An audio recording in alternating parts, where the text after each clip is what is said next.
I appreciate everyone for joining us today. We have looks like 42 people in the audience, which is I think a little bit more than last time, but I could be wrong. Which is good. Right? I guess we're getting this out there.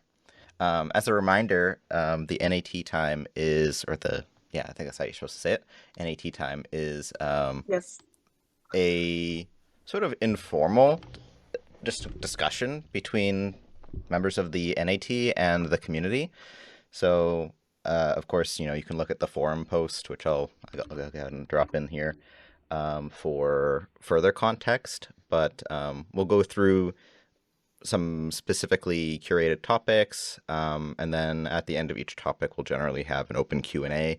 Fortunately, this time we are prepared for, like last time, we were not quite ready for how active the discussions would be. So this time we've ensured that there's nobody after us, so we can go a little bit longer than we did last time. Um, the requirements to participate are just be, respectful, be a nice person, right? Like, don't be a meanie.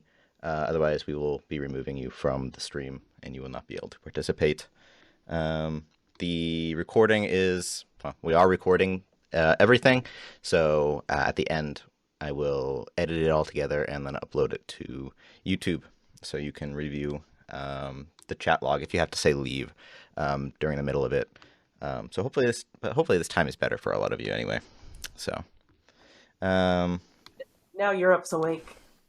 if any other NAT are in the chat room and want to join at any time, just raise your hand and I will call you up. And during the Q&A sessions, if anyone wants to talk during the Q&A sessions, we'll try to read the chat. But you can also raise your hand and get called up to the actual stage itself. Try to be, when you do get called up to the stage, try to be reasonable or respectful of others and don't take too long, I guess, up here. Don't like monopolize it. At some point, we will likely have to, you know, end your time speaking, but we generally try to allow people to get everything they need to say off their chest. So there's not really a hard limit on how long you can talk, but again, be respectful. And if we think that it's going too long, we'll take the chat offline afterwards. Um, Not saying that what you have to say is not important. We're happy to chat. Okay. Anyone have any questions before we go forward? You have anything else to add, Noffy? Someone was asking about the general runtime. Last time was about an hour and a half. Yeah, last time was an hour and a I half, would but expect like that. we had Mania after us, so we could have easily run 2-3 hours. Oh, that's true. um, and we actually intentionally like cut off like the tail end of our what were planning to talk about because of that. So yeah, Yeah, but anyways, we'll likely go probably like 2 hours. We'll see. Um, because Mania was yesterday, so they're already all set. yeah, I think my hard limit today is like 2.5, 3 hours, something like Okay. that. I can't go longer than that, so hopefully we can get everything done. All right. Let's go ahead and take a look at our first topic, which is just going to be general like ranked section updates. I don't know if you want to talk about that, Nafi.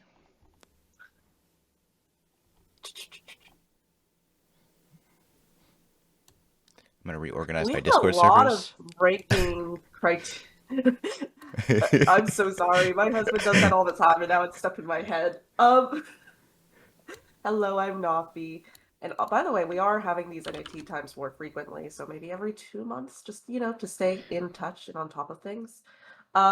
We actually had a lot of various ranking criteria updates over the last 2-ish months, give or take. Um, I don't.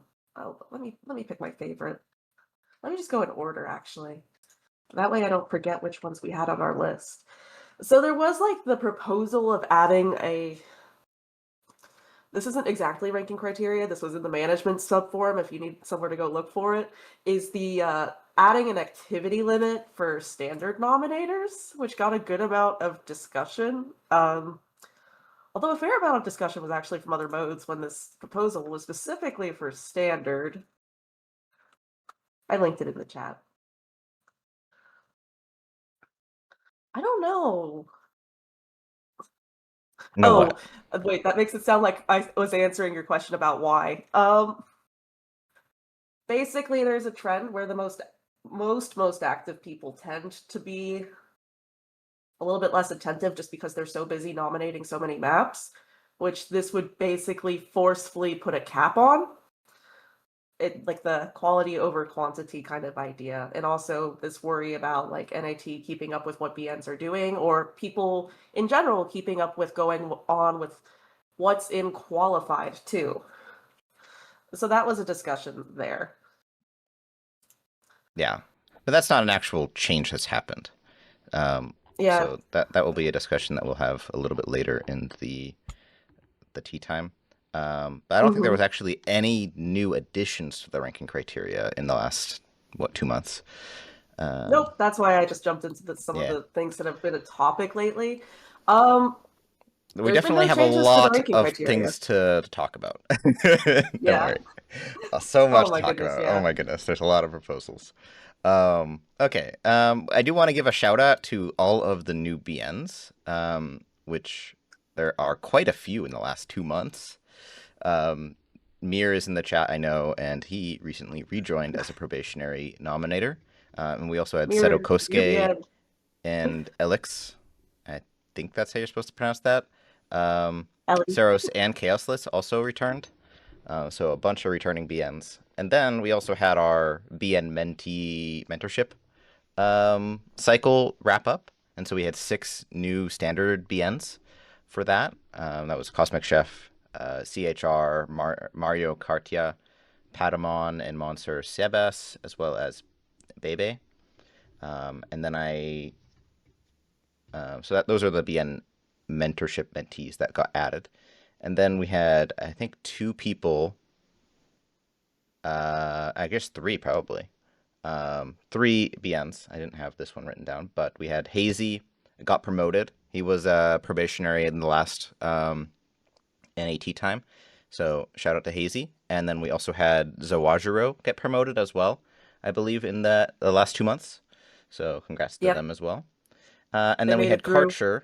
Karcher is currently a probationary nominator. He got in without the BN mentorship. He just got it on his own merit. So shout out to Karcher there.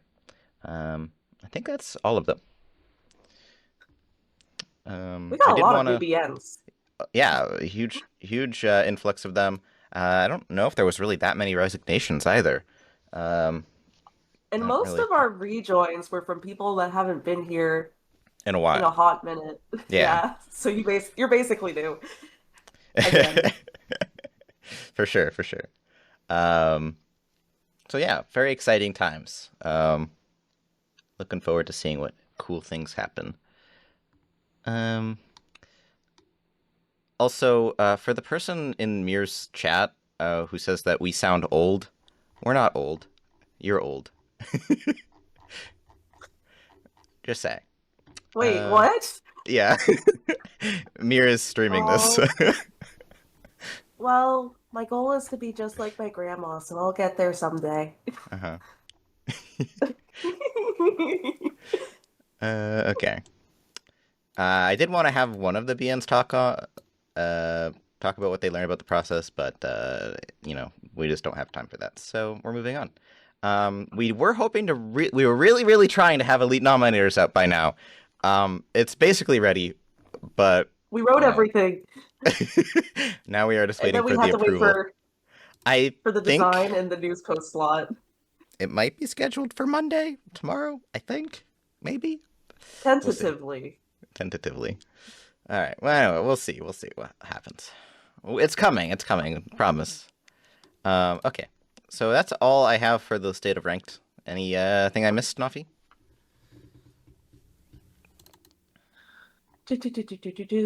Not that I know of. We also got a lot of new BNs for Tycho and Mania, so if you check the group history pages, you're gonna see a lot more names than the ones we mentioned today. Um, Hy-Vee built a really neat tool where I can just copy and paste to update the wiki, so we're actually going to be actively updating the Oh, wiki every month again. that's new. Woohoo! I didn't know Where about that. where before it was like I don't Manual. know, like 5 months out of date. Yeah. the because it worst part was about updating manual. the wiki is not even like the names. It's just dealing with the flags, like formatting the flags and stuff. I hate that part. In finding the flags. Yeah, you got to figure out like what the code is, and then like you got to make sure you're formatting it properly. And because of how Visual Studio Code works, you can't just like click it, like double click it to highlight it, because it highlights the entire thing. So you have to like be really precise with where you click. Anyway, I'm sure Walavochi has some pro tips on how to do it more effectively. His pro tip is to delete the wiki pages. You know what? Fair enough. It is a little bit of a silly wiki page because it's like we have the BN site.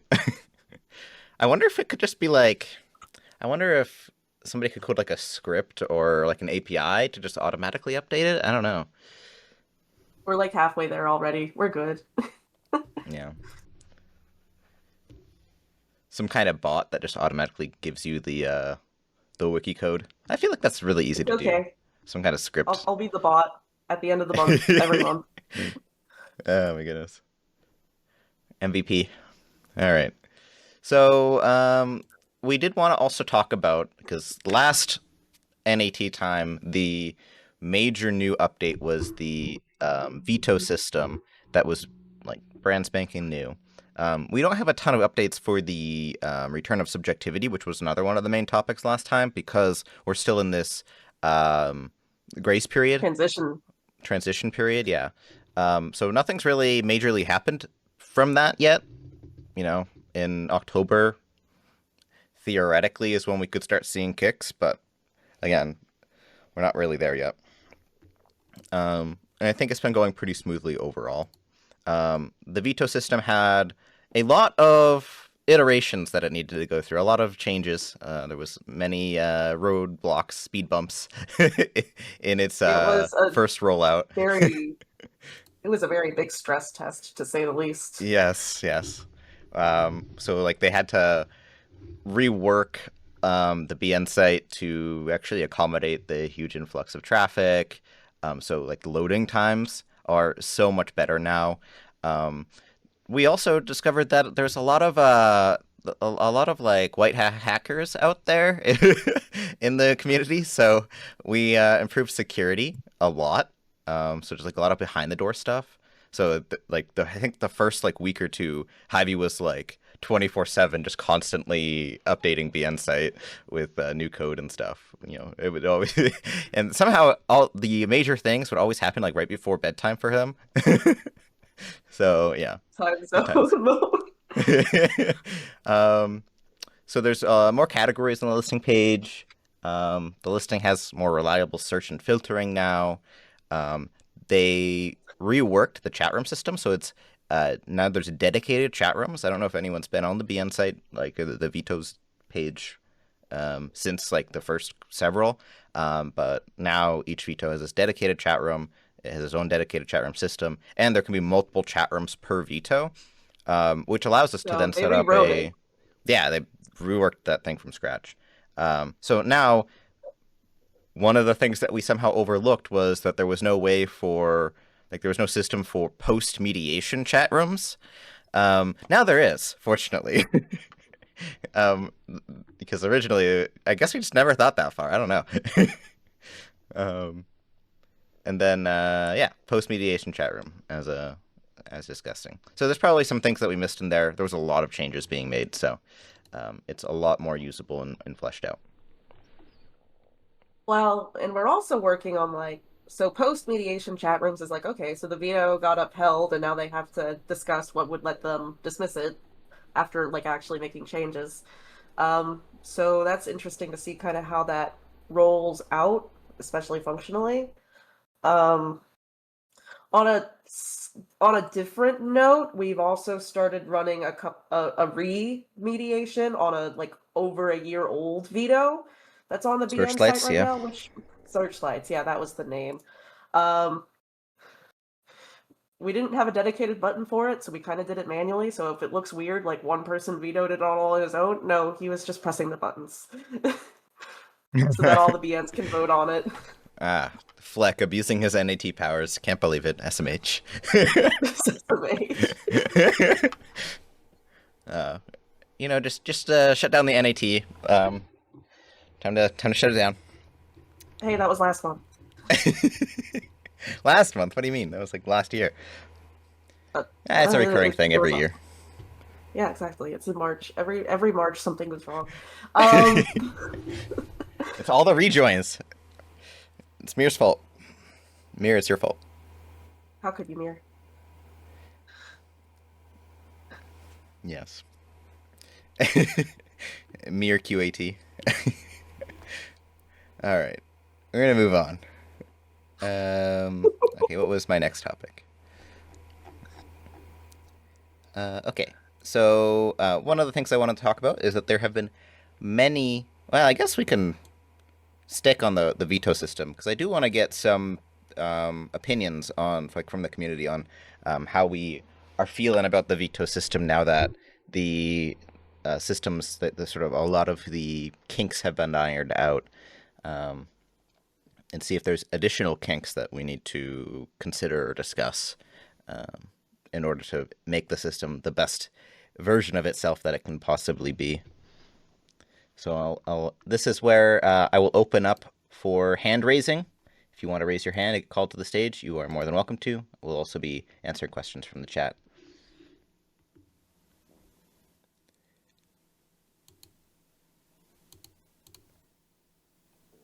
Do, do, do, do. All right. And I think now that we finally stopped, I think now that it's cooled off a little bit because before we were rapidly like having to make like quick fixes and changes. Um, it's time to write some good documentation on how it works. Okay, we have Supa Hello, Super V. V. Yeah. Hello, so like I don't know if I'm qualified to say this because I'm not necessarily part of the community, but like I'm basic You're not as a part of the person that's community? participate yeah, not part of the community, I am a nominator, so like I'm a nominator, so like my Oh, opinion is like kind of biased towards a nominator, something like that. sure. Okay. But basically but basically I think from the veto system is I've got some and I've talked to some NAT members, I've talked to some BN members who've gladly shared the contents of their veto system. I'm aware that we're not supposed to do that, but like from what I've seen, from every single veto I've seen and I've participated in, I feel like the vetoing BNs gave, they how do I put it? Without a better way to put it, they just overstepped the line. Something like that. Okay. Yeah. So let's just say that for example in my veto, like the Montague one, the Tyler Dirt map, we basically just have something like there was a discussion where the one of the vetoers were essentially they're basically nitpicking like everything. Like they Mm-hmm. essentially wanted to make it white. They essentially decided to make it a white angle when it's supposed to be like a sharp-ish angle map, basically like ignoring mapper intention. Like, is this a particular issue or case that you guys have thought about, like the vetoers overstepping or something like that? Because this is a very real realm of possibility. Yeah, I mean, it's certainly, but keep in mind that that was possible on the last system too, like on the original systems. Like Yeah, the yeah, same yeah. thing could easily happen, but now it's three people instead of one, which is less prone to that, in my opinion, most likely. I hope. Um, Less prone to just one Yeah, person yeah, I hitting do their hope foot to. Yeah. down, because now you have two people who can overrule that one person, right? If that one person's being unreasonable. Yes, Then we yes, yes. also have everything. This was one of the issues we ran into, I think, with Montagem or one of the earlier Yeah, mediations yeah. where It's we didn't Montagem, I have a think, or post something like that. Yeah. mediation chat room. Now we do, and we've told them that they need to move their post mediation chats out of DMs and into the chat room. Otherwise, we can't moderate it, right? Because we So don't all see what's going on there. Yep. yeah, and so Yeah, yeah. if the chats are like if the BN is setting their foot down, it's like you need to make this the way I think that the map should be made, but it's in DMs. There's not really a Mhm. much of a way for us to moderate that, so that's why it's going to be in the Naturally, chat rooms naturally. now, Yeah, yeah. where we can actually see, hey, is this BN actually being unreasonable? Are they overstepping the boundaries of the veto that was upheld in mediation? Because I mean, you're right. If they're going beyond what the mediation scope is, then that's Naturally. not really Mm-mm. cool either. Yeah. However, like the chat rooms are great. The chat rooms are great now that you guys can moderate it. But like I also have to point out another thing. It's that before then you can see who the BN is, but then now essentially as you said, it's 2-1. No, it's basically 2 or 3-1. Right? There's also this particular possibility where, like these two BNs can become unreasonable. So Uh-huh. what I would say is that like, is there assurance from the NAT side that you guys are able to judge properly that if something is out of scope, out of mind, out of sight, something like that? Especially now that there's the chat room. I mean, yeah, I mean, I would say that the NAT is not one collective entity. There's enough diversity in the opinions Learned that the within hard way. the Yeah. individual um, people within the NAT that a diversity of opinions can be had, right? Like some people like this and some people don't like that, but when we all come together, we kind of find some middle ground, right? In that opinion, that sentiment. So I think that the NAT is well positioned to be able to judge some of those like nuanced things as like a collective entity. Um, Fair enough. Yeah, then that's fair again, enough. we're not always in the chat rooms, right? Like not every single person's in the chat room. So if people in the chat rooms are finding something that they are concerned about, right? Like the behavior of one of the vetoers, then they need to bring that to the attention of somebody on the team so that then we can investigate it. Because otherwise, we're all very busy people, right? We're all doing other things. And the system doesn't ping us every single time. It doesn't ping anyone, even the people inside of the Yeah, chat yeah, rooms. It doesn't ping every that's single that's message. something So, that I noticed. Yeah, yeah. and that's just a Like there limitation was of the BN Mhm. site. It's not designed to be like a replacement to Discord. Discord has its, Discord is, Naturally, a really cool piece of tech where everything is like real time, but the BN site is not. And we don't really want to spam ping people anyway, so. There fair there enough, fair usually enough. has to be a balance. So let's say if like the veto is made and it like goes all the way through mediation and it's upheld, then the vetoers do have like that like stance that they can say, hey, whatever is listed in the veto itself does need to be fixed in some way for it to be lifted. But if they're making up completely different reasons that wasn't in the veto or is not relevant to the veto, then that just needs to be brought up so that can be checked on and moderated appropriately. That's great. That's great. Yeah. Yeah, sure. Uh, right. Very sorry for like hogging the chat Soggy. room, but like there's no soggy, whatever, man. Soggy, soggy is also a great thing. It's Soggy pretty hot. bread. I mean, it just It's represents opinions pretty, a lot of people have, so yeah, don't worry about it. it's pretty hot where I live. But no. So like, yeah, there's this other thing from GodHack. Maybe you guys can focus on this one in the chat. I think I'm. Yeah, I think I should be done with what I've said. Maybe the thing Okay. GodHack said could be the next one. Sounds good. Yeah. Okay. All Cheers. right. Cheers. Okay. Godhack asked if there was going to be better enforcement or going to be enforcement in general for better veto posts, such as having a drop down box for more details so that mediators can make more informed, nuanced decisions. Which I believe is something that we have discussed and are probably going to implement. It's been asked of Hy-Vee to have like multiple boxes when creating the veto, like the reason and like justification and things like that, so that then people are forced to more flesh out their justification. I don't know what the status on that is, but I will follow up. Yeah, we'll add it to our list to check with him about.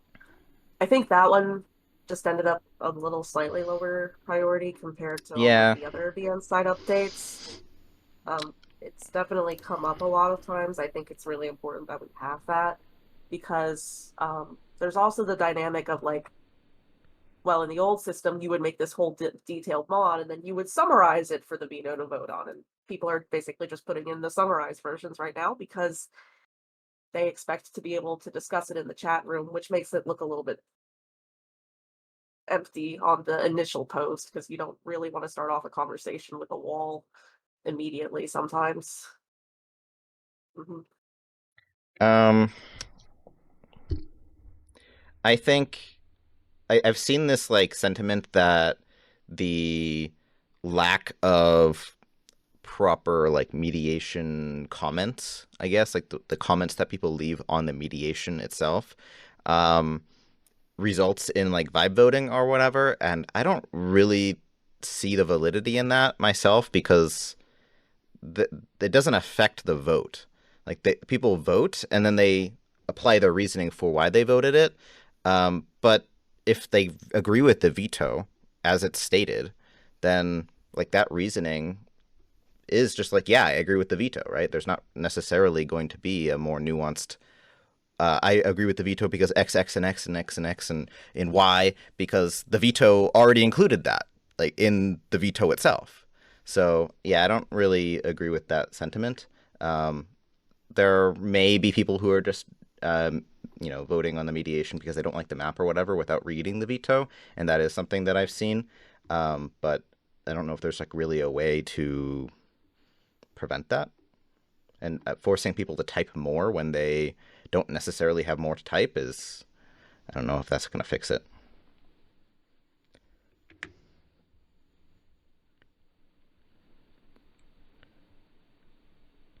I Yeah, almost feel exactly. like if people were forced to put in more reasoning, they could just as easily copy paste, reword the veto, and then you wouldn't be able to tell regardless if they Right. supposedly opened the map or not.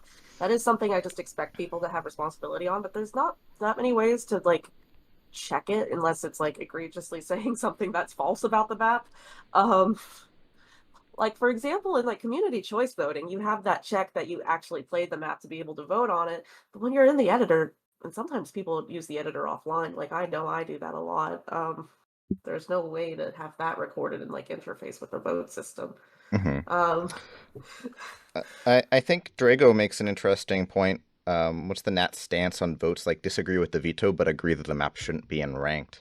And I actually have seen this before, and it's an opinion that I actually kind of share with you, is that I have seen a lot of votes where, and also I have mediated in things where I'm like, yeah, I agree that the map sucks and shouldn't probably be ranked, but what the veto is addressing isn't what I think is problematic.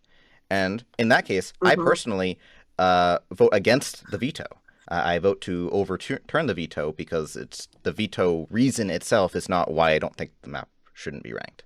Um, Yeah, usually that's how that goes, is they that's how I vote. Now, I click have seen people disagree. not do Mhm. that. And so I think maybe a good idea, maybe you think otherwise, Noffy, but it may be a good idea to um, flesh out expectations for how to approach those situations, because I don't think that there is any like official guidance from the NAT on 2BNs on how to mediate in those situations.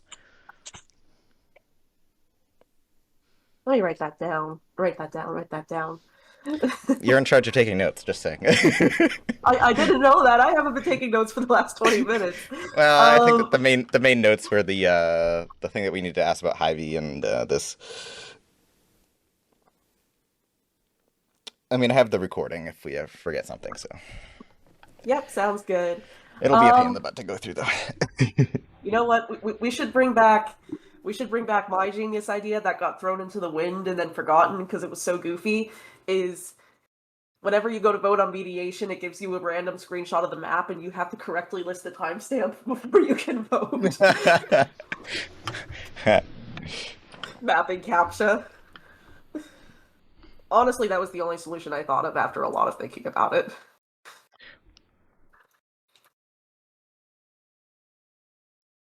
um, yeah. So if you guys have ideas for how to, I mean, if you guys have ideas, because part of the problem is that part of the problem with like complaining about stuff, right? And this is not specific to anything in OSU, it's just kind of in general, is that a lot of times people complain about stuff that they don't have a solution for. And then it just kind of ends up being, you know, negativity, but without any way to turn that negativity around. And that is never fun. So it's really helpful if there's a problem that you guys have with an existing system, that you also combine that with a proposed solution for it, so that discussions can be more productive.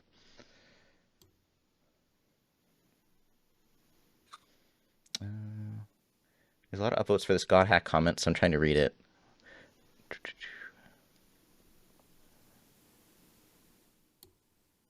Basically, people end up voting on actually slightly different things if the reasoning is too vague. Yeah. So I can agree with that, I think. Yeah. Yeah.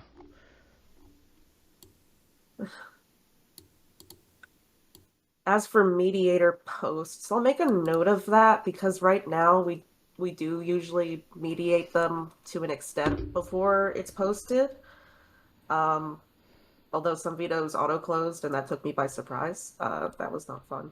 Um, but we don't have the ability to just delete them ourselves because that introduces its own kind of bias too.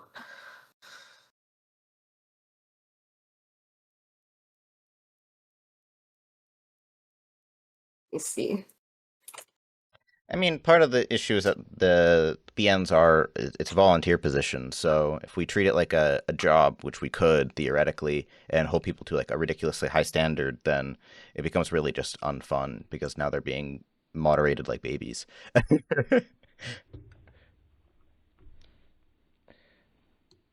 um, Meta, yes, there are probably going to be repercussions for those people. That said, you have to let us know about it. We've already had a couple instances, at least one instance, of people doing that, and they got called out on it. So,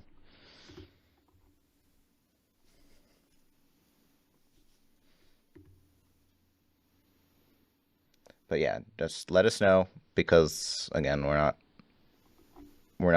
micromanaging the chat room on a day-to-day basis.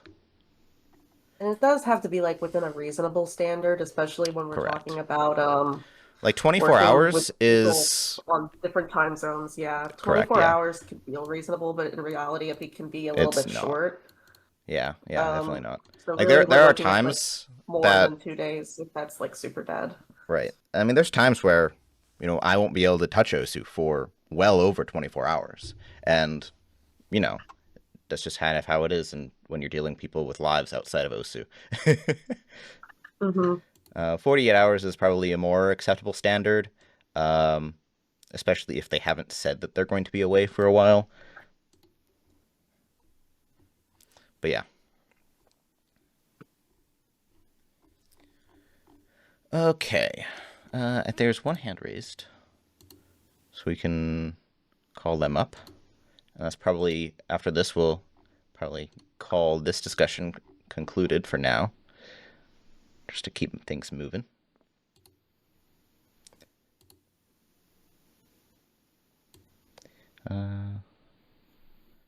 Since the goal here is to improve transparency and communication, when will you address the issues brought up in the Veto rework and BN eval subjectivity threads? I don't know specifically what those issues are, but I will, I guess, look into them. So, okay. Yasine is here. What questions do you have for us?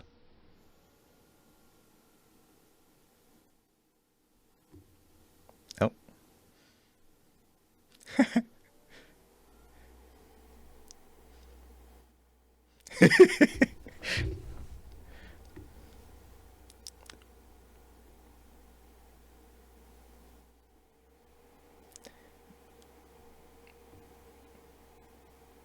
It's okay. All this means is that you don't get tea, you get appy juice instead. You weren't ready? What do you mean you weren't ready? You're the one who raised your hand. It's okay. It's all good. Um, All right. We will call our next speaker, log off now, and I'll give you some time here. is it too late for me to sing the happy birthday song? I think I'm like 3 weeks late. Happy birthday What, for to me? you. Yeah, happy birthday. Thank you. About just over a month late, but I greatly appreciate it, Noffy. You're welcome. Happy birthday for next year's birthday.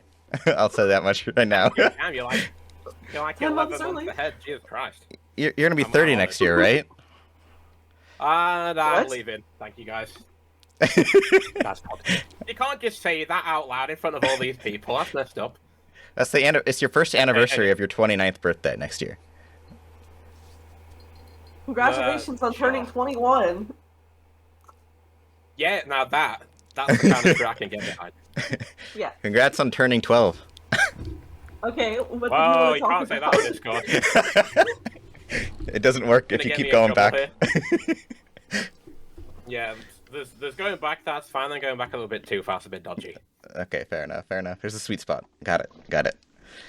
Yeah. Okay, anyway, my question is, do you think the amount of vetoed maps going to mediation rather than resolved by discussion is good or acceptable, given that I feel like the premise of having a chat room in the first place is to come to resolution? And if you don't, do you think anonymity is creating a barrier to a progressive discussion rather than aiding it? I think in most cases, when you're wanting to make a veto, you already have a very combative discussion mindset, to be honest. You have strong I could opinions at the totally very least.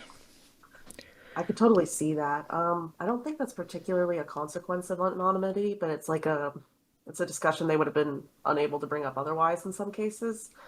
Um, Which is true, yeah. and I think some of that just comes from how vetoes previously worked as well, where you literally would not declare it a veto unless you were going all the way through with it. Um, and I think that's a bit of a shift in how vetoes work that not everybody has really caught on to yet. Um, and then there's also the current issue where a lot of times, like regular random players or mappers make posts and they just get a bunch of angry people complaining that they dare paint them because they put it as a problem stamp, which makes casual qualified discussions kind of hard too. I feel like in a lot of directions we're kind of shutting out direct discussion besides the veto chat rooms themselves. I think that like the vetoes don't always go to mediation. We've had several of them that are resolved in the chat room itself. But I think that the community has generally, over the last 10 years, become more polarized and less willing to find middle ground, I guess. Then again, a lot of mediation or a lot of vetoes in the past also went to mediation. So like, I don't think that the new system has changed the ratio at all. It feels like very similar to me. We had a large influx of vetoes at the very beginning of the system with people trying it out. I mean, it's new and novel, so I think that's a big aspect to it. They're trying out the anonymity aspect to it, which is, I think, allows a lot of people to target maps they don't like that they wanted to veto anyway, but because of the names of the mappers or the backlash that they would receive for trying, if somebody tries to veto a Sotarks map, they're going to get a lot of hate, like, at the end of the day, because Sotarks is a very popular figure. And so now that veto anonymity helps to mitigate that risk. But then again, we've also seen a decrease in vetoes, right? So there hasn't really been that many right now in the last It was like month the or two. initial wave. Yeah, and now we're back at normal levels. So I think people are taking it out of context. They're really blowing it out of proportion. And then there is there was some other aspect that I wanted to talk about. I don't remember. Moving on. Okay. That, Thank you very much for calling me up and answering my question. I don't know. Hopefully that answers your questions. Was there any aspect that we overlooked? No, gonna leave it there. Thank you very much for calling me up. Well, do you have opinions on it that we don't mirror? Oh, well, personally, I think anonymity is creating a barrier because you don't know who you're talking to, and I think it's very, very difficult to negotiate with someone who you don't know who you're talking to. I think if you know who you're talking to, you can then figure out, oh yes, now I know what they're kind of leaning towards in how to resolve the problem with the map.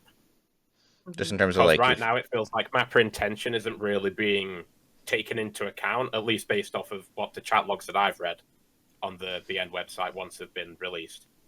It feels very stonewalled from both sides, whereas I think if you know who you're talking to, you're gonna have a better idea of what they actually want in order to resolve.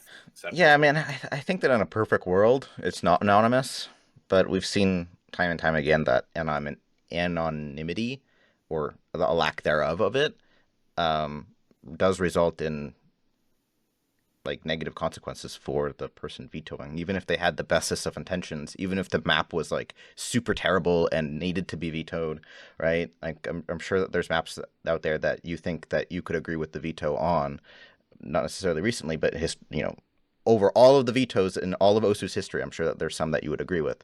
But Oh yeah, 100%. Anonymity helps to make that less of a you're shooting yourself in the foot, and you're inviting social pressures, because there are crazy people out there that do have, like, I mean, you're a very reasonable person, right? But there's not a lot of not reasonable people out there that do attack people who go after vetoes. Oh no, yeah, I fully agree. Like, Twitter's full of idiots, but I think having it anonymous to the public, I think that's a good idea, sure. But having it anonymous to the mappers as well, and it feels But like then not a lot of it gets BMs do. leaked. It just gets leaked. We've already seen that time and time again. In Like every one of the veto mediations has basically already been leaked publicly, even though we have the anonymity thing. So, like having it, I think yeah. that needs punishing like hardcore then, and make it clear. Hey, you're gonna get. How 1 can we month punish silence people in a or way whatever. that people actually care about? Just stop them from uploading maps for a little bit, silence them for God knows how long. I actually agree Restrict them. completely. Yeah, I completely agree. The most That would that, be a whole if new you're Osu breaking- web thing. yeah, I mean, that would. But I completely agree that I mean that we've seen this before with people leaking, and we know that they're leaking, but there's limited aspects that we can handle. Like we just move it right into mediation. The discussion's over. You're going right to mediation, and you're just gonna have to deal with the result of whatever happens if people are acting poorly in the chat rooms. We've already had to do that a couple times, but we can't just like unilaterally nuke the map currently. But I actually do agree that we should have a way to punish people for uploading maps. Yeah. Oh, also another question, like a little follow-up. Do you think that the veto chat rooms are being used properly? Because it feels like people on both sides of said argument are kind of grouping themselves in their own little Discord DMs, and then they're assigning a spokesperson to speak on behalf of the group. I feel like that is something, based off the logs again that I've read, is something that's happening recently. And is that an intended part of the system? Is that something that you're expected to see, or is that something that also needs looking at and changing? I think Well, there needs to be some way to update that, particularly before a veto takes place.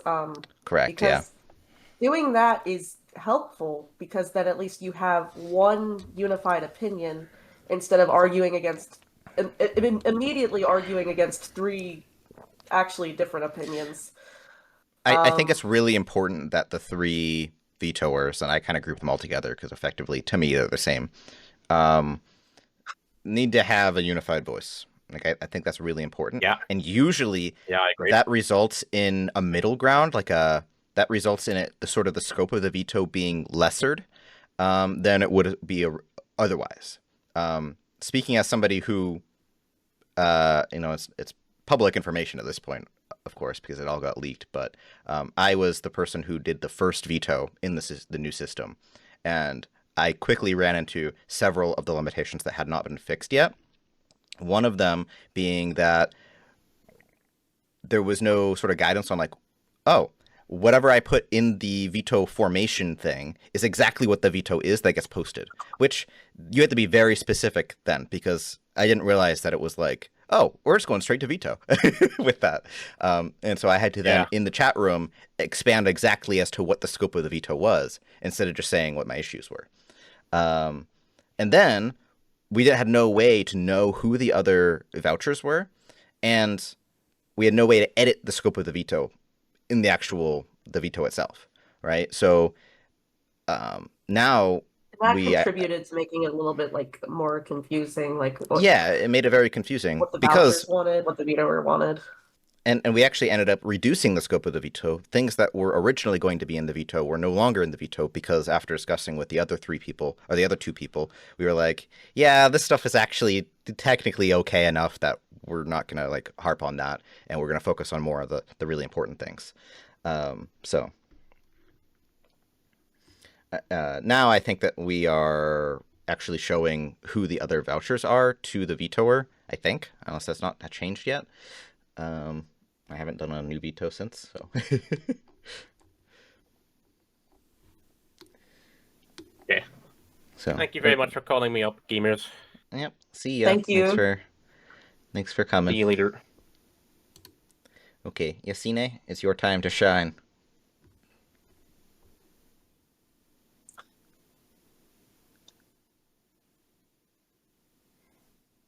And all this time. Hey, it's all good. Oh, okay. Hello. Hello. Hi. Um, sorry, I'm just nervous because You it's got like this. so many people are listening. No, it's just us. The only people here are me, White, and our big giant cat photo. Uh, um, The omnipotent cat. I have I don't know. Just nervous. I don't know. I don't. Did you have a written copy of what you wanted to cover? Um, I wanted to like, like, wait. I wanted to stay on topic on the veto thingy. Mm-hmm. And uh, just want, I just have a question on why, like, why is there like a the voting thing when a map is on mediation, like where the community like votes if a map is like votes on the on each reason. I don't know what they're called, something like that. Mm-hmm. I don't know why they're. I don't. Cause I don't know how to explain it. We talk about the community Why do vote. we have the community votes if they don't get counted Yeah. every time? No, I mean like why are they there? Cause like it, So you're asking why are they there if they're not taken into account? Or why are they there in general? no, like why are why are the community like voting voting on it, like if like on agreeing like the on a reason, on a veto reason, like because uh because some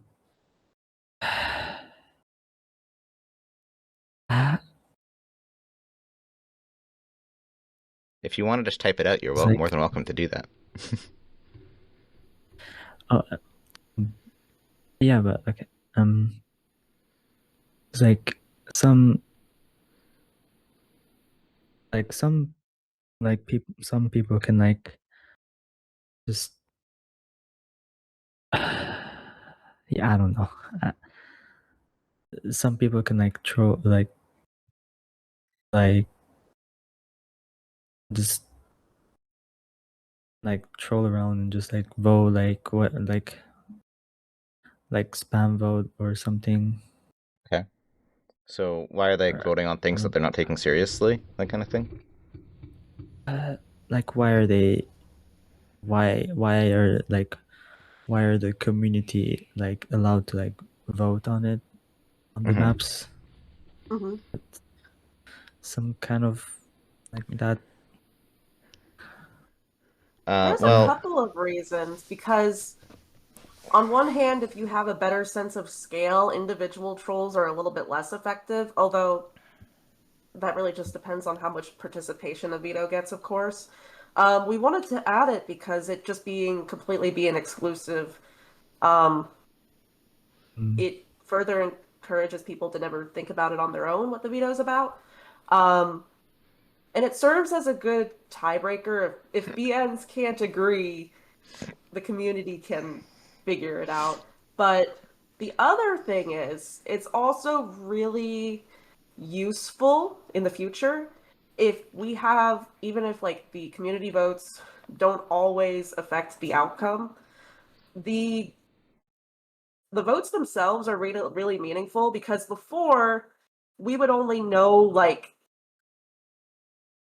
The BN whatever sentiment. backlash something got, the strongest opinions it gets, and it would also be turned into a even bigger blob of just general sentiment, instead of knowing more specifically what people would think of this kind of issue in maps or this kind of issue in maps. So besides serving as a tiebreaker, it also helps us know a lot more specific information. It's surprisingly been split on a lot of them so far. I was surprised by that. Okay. Yeah. So basically, it's just like like the community gets to vote if BNs like aren't, Well, the BN or opinion is something like that. split. So if the decision is quote contentious, right, and the BNs don't have a clear consensus, that's when the community vote is a tiebreaker. Ah, I see. Okay. Yeah. So it helps to, if there's not like a clear opinion, then the community can be that voice of reason, I guess. You know, hey, we believe this, and that can help inform future vetoes as well, right? Then if the community vote is one way, then people are going to avoid or potentially be encouraged to veto those kinds of similar situations more often, perhaps, because they know the community is on their side. Okay. So anyway, but excellent question. Excellent question. We're going to move on to our next topic because we've been on this for a while. So, but thanks for coming up and asking. All right. No problem. All right. See ya. Bye. Okay. So I'm sorry, Mita. We're going to move on to our next discussion topic in the interest of time. Okay. The next one I want to talk about spread rules. Is kevincela in the chat? I haven't seen him, so Is he? probably not. We want to talk about spread rules. There have been several proposals in the last couple months addressing potential reworks to the OSU standard spread rules in various different ways, such as drain time adjustments. There are alternatives already being used in other modes, like Maniac, Tycho, Catch. None of them use the OSU standard system. They have more lenient or more flexible spread rules in all of them. And they're all slightly different. Yeah, they're all slightly different. I don't really know entirely why that we haven't adopted like one uniform spread rule. Do you know anything about that, Because Noffy? Mania was, well, we used to have a uniform spread rule, and then Mania was able to come to an agreement that this doesn't work for them, so they came up with their own spread rules, and then Tycho and Catch followed suit. But they all did it on their own terms and their own pace, so it all ended up slightly different situations. Yeah. Which I think makes sense for some of them, like particularly the drain time adjustments that they have.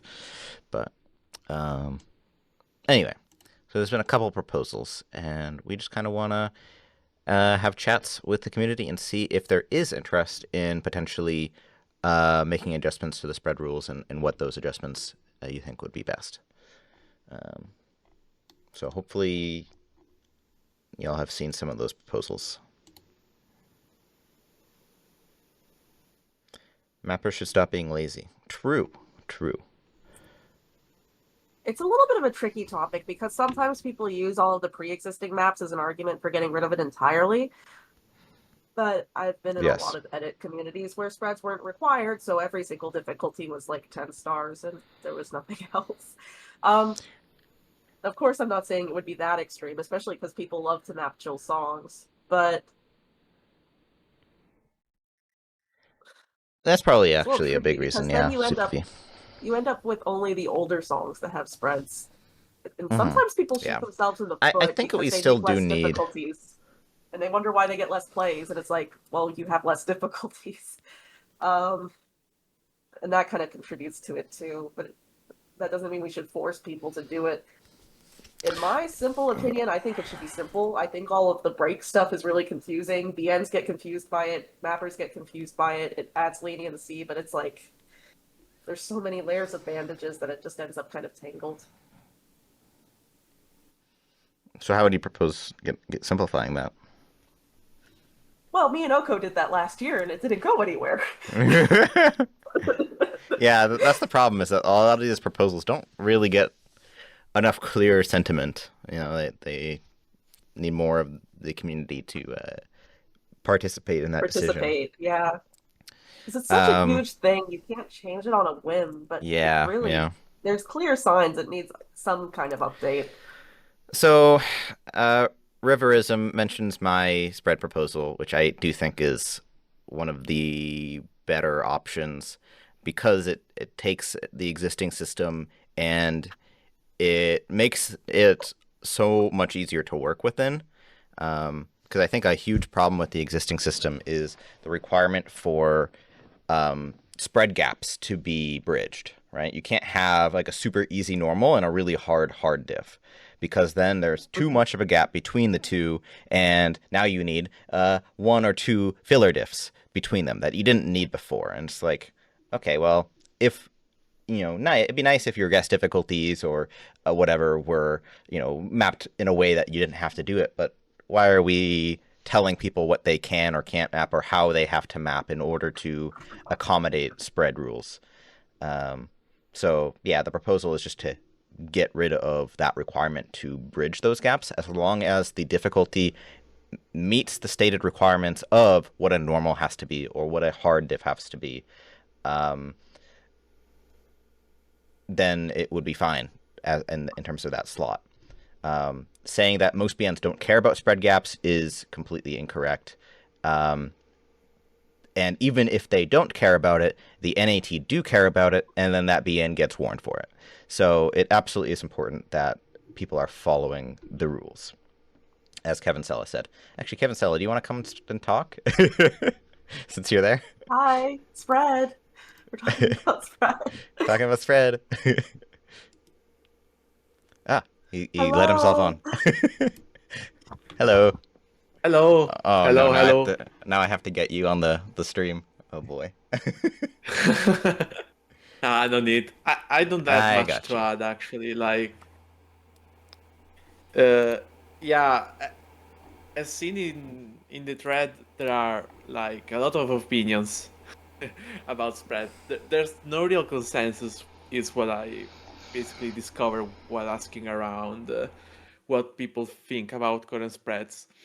What I personally think is that, yeah, other than your proposal, which I personally don't have an issue with, another thing to consider is basically just the fact that currently there are many map sets which basically also a high star map set, high star map set, I will say, which could be eligible for getting ranked, but at the moment aren't really because of the effort to do this, to do spreads. So that's the biggest pain point, I would say, because normally I'd say that 6-star spreads aren't that difficult to get done, but for higher rated difficulties, this is going to be an issue, and especially I will say in the ranked section where players are already complaining right now in the new ranked mode about the absence of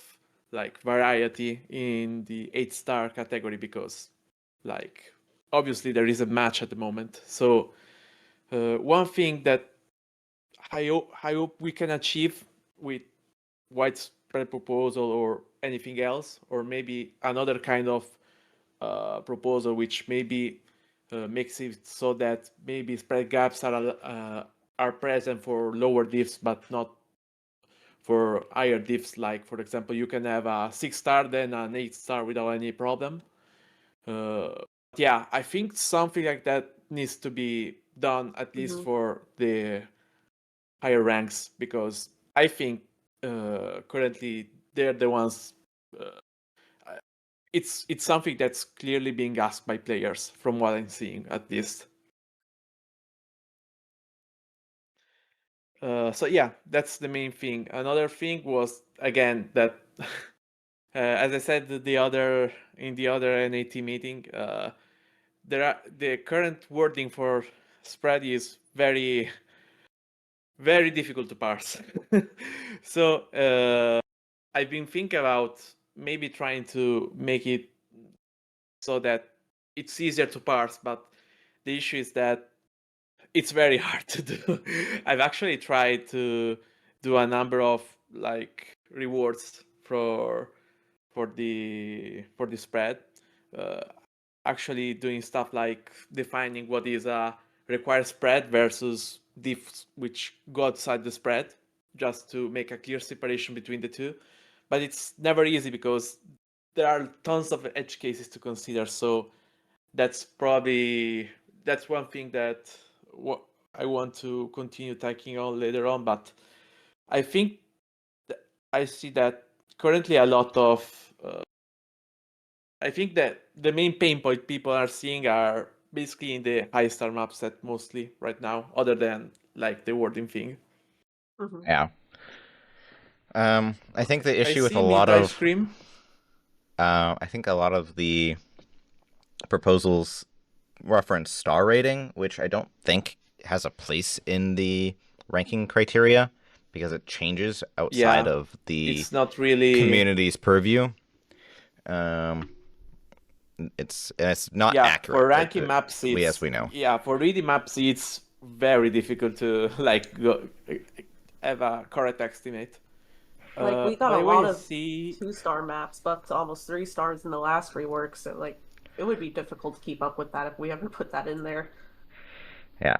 Yeah, exactly. So I don't think By the that we way, can I see ever mint ice do star cream. ratings, and so it'll always be a judgment call.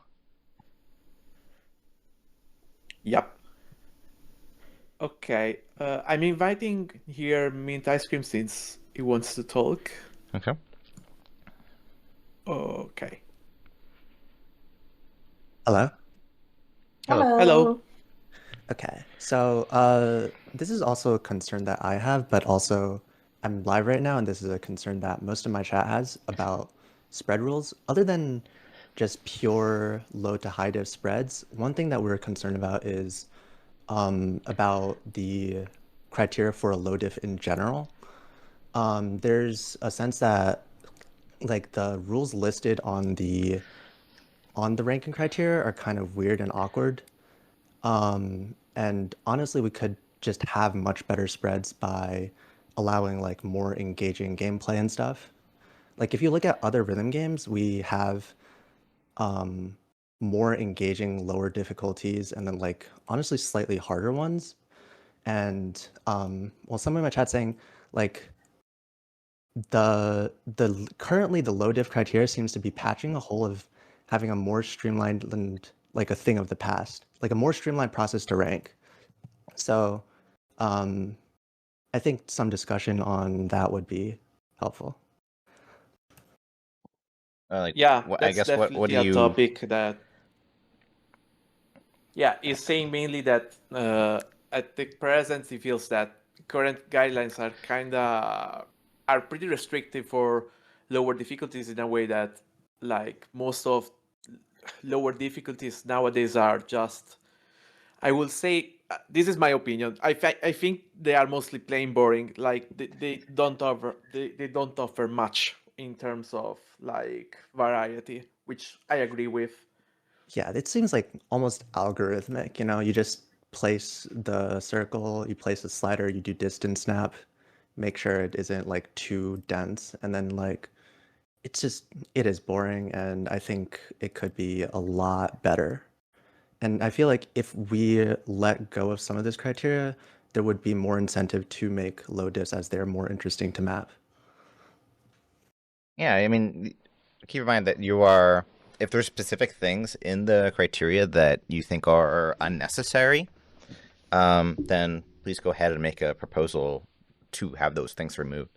And then we can have discussion on the specifics. It's difficult to like say that we should just like make low diffs more engaging, or we should just remove a bunch of things from the criteria, because then we can end up with low diffs that aren't really low diffs. Yeah, I guess it's just a difference in opinion, because some other rhythm games, you know, the concept isn't like starting at a 2-star. It's the easiest, the middle, and the hardest difficulty on a song. It's not like in a broader Yeah, ecosystem of like this is what a normal is. yeah, an example that comes to mind is DJ Max, since I've played some of it, and like it follows that kind of structure where you have a low, mid, and high, but how low, how mid, or high is widely different between the maps themselves. I actually think that in most rhythm games there is a concept of more generally easy diff. I'm thinking specifically of Citus. Like Citus 2, they add different difficulty elements, and it's like each difficulty has a distinct style of like what you are and aren't allowed to do. And also, as for specific difficulty elements, my chat is saying distance snap is a big one. Distance snap, like the There's no requirement for distance snap. yeah. There's no requirement for distance. There snap. already isn't a requirement for that. What's required is time distance equality and making sure that your gaps are readable visually rather than just simply the approach circle. Yeah, that and also a concern about overlaps.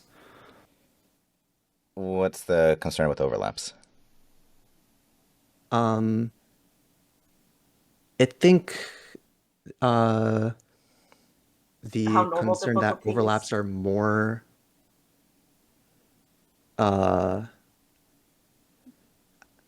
sorry, I'm losing my words. It's like things like we have like we don't like stacks. I think that's somewhat unreasonable. And then how we like to spam sliders way too often to fit in a certain SR range.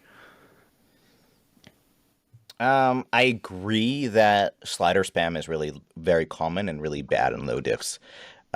People tend to overuse sliders, and if you've ever seen a person playing a normal or a easy diff, sliders are clearly the more difficult object to play. Clearly. It is very apparent. They struggle very hard to follow those sliders, so people overuse them because of that. Because they Although are taking the sometimes- logic of hard diffs and insane diffs, where sliders are easier to play because people have learned how the mechanic works. Stacks are there's also- totally fine yeah. in low diffs as well. 1/2 stacks are like obviously super common. The problem with 1/1 stacks and bigger is that then there's like really very limited gameplay, right? The people just aren't moving for very extended periods of time. So that's really where people avoid them. Yeah, the last thing I think I have to say is just personally, I do map low diffs and I like mapping low diffs. I also agree that spread rules just in general should be more lenient. I think more difficult maps should be allowed to get ranked without having to follow like really strict spreads. But I also feel like if that happens, we should also add some incentive to map lower diffs because I think they do have value. Right. So that's why I think that my proposed idea of getting rid of the requirement for bridging spread gaps between difficulties, like you have to have a normal and a hard, the spread rules effectively stay the same, but we get rid of the rule that says that there can't be an unreasonably large difficulty jump between those things, right? So that if you have a 2-star normal, you can then have a 3.8-star hard. And as long as the hard is a hard and a normal is a normal, it's fine. But right now, that would probably be too big of a gap, and then you need an advanced difficulty, right, to bridge that. That's really where I think that people end up with these like 6 or 7-star NHI spreads because they had to bridge the gaps between them. And that adds a lot of unnecessary workload, in my opinion. So it would simplify the spread rules while also keeping the requirement for normal hards and insanes. And, obviously easiest are never required. So I think this is the best middle ground over getting rid of them completely. Because I don't actually think getting rid of them completely is a good idea, personally. Low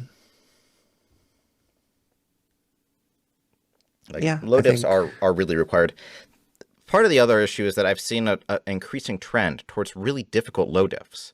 Like, we've been having normal diffs and hard diffs increasingly, I've noticed, on the higher end of the difficulty range that's allowed for that, which I think alienates large portions of very new players who really struggle to play that, like really, really struggle.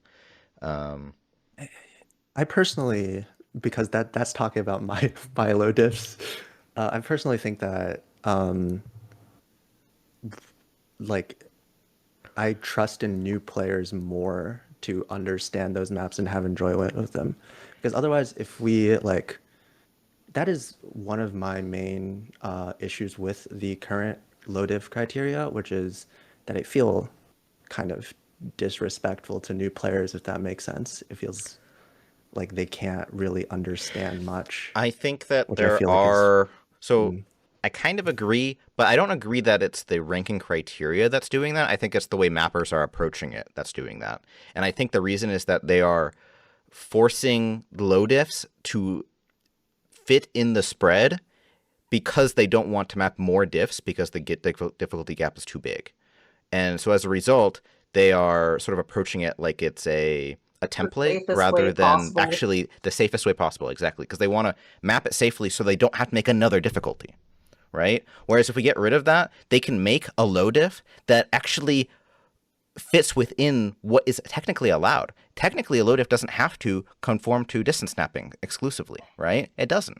It doesn't have to never use stacks. It doesn't have to do all these different things that people seem to do because it's turn your brain off, you do it, and the star rating calculation is actually quite accurate if you're doing it that basic. So.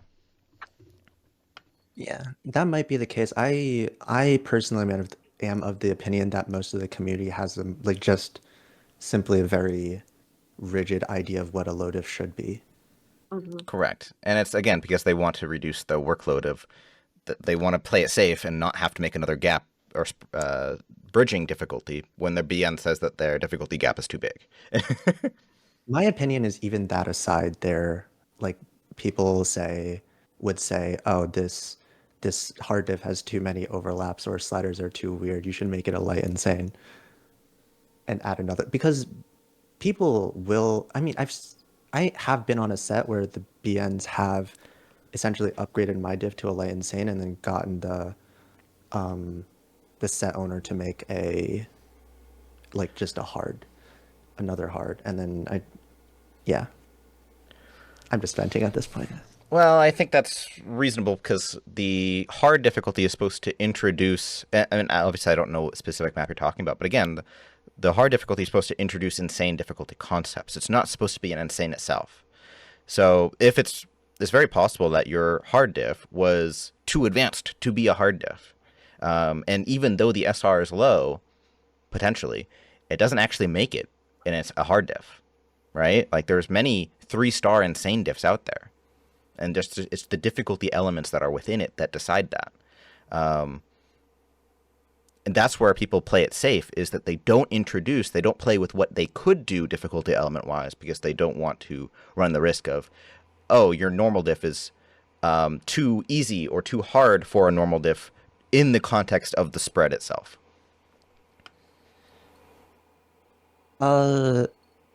So my chat is asking questions. Okay, but what is too advanced, though? Isn't that fundamentally subjective? Well, everything in spread rules is subjective. Okay. Like, we can't quantify spread. We can't quantify how difficult things are because there is no objective way to do that. It never will happen. And if it would happen, then we would have accurate SR in all cases. Correct. Like, the only way for that to happen just is a case of Like, how do we have one number that quantifies how difficult something is to every person? But I think it is a very detailed subject, so that's why it usually ends up kind of leaning towards the BN and NAT discretion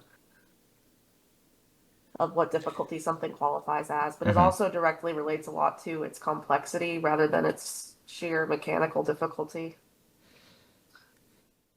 And I think it's easier for people to know if something is a hard or a normal than it is for people to know if the difficulty gap between those things is reasonable. Because what is I think reasonable? the opposite. I think it's easier for people to understand like what the relative difficulty of two maps are compared to. But what's a just reasonable saying, jump in that difficulty? yeah, but then what is a reasonable hard difficulty I think that's a more complicated question. And then it leads to things like this hard difficulty that you mapped is too hard. It should be an insane. Well, I think that the guidelines and sort of precedent of like all of the hard difficulties in the map that are being ranked make it pretty clear as to what like a hard difficulty generally looks like. So I don't really agree necessarily there. Yeah, on the very far ranges of that, like if you have like a super easy hard diff that looks kind of like a normal, or a really hard difficulty that looks kind of like an insane, yeah, it gets a little fuzzy there, but that's going to happen anywhere you go, right? We have that with the gaps, right? Is a 1.5 star jump in difficulty acceptable or not? Some BNs think that it is, depending on what the gaps are in the other difficulties in the spread, right? So some people think that the jumps between difficulties just has to be linear, right? So like the jump between the normal, hard, and insane just has to be a linear jump. And other people think that it has to be such that the normal diff player who FCs the normal diff, could be able to pass the hard diff, things like that. But then those things don't necessarily always match, right? That linear jump may not result in that person being able to play a 2-star map and getting an FC, and then being able to pass a 3.5-star map.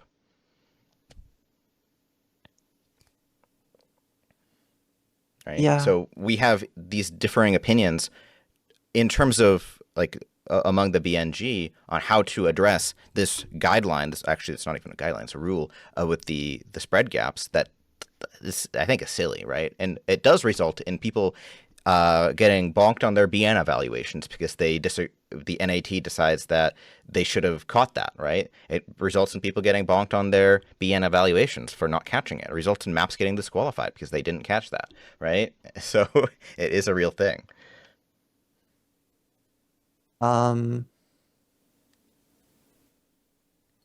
Yeah.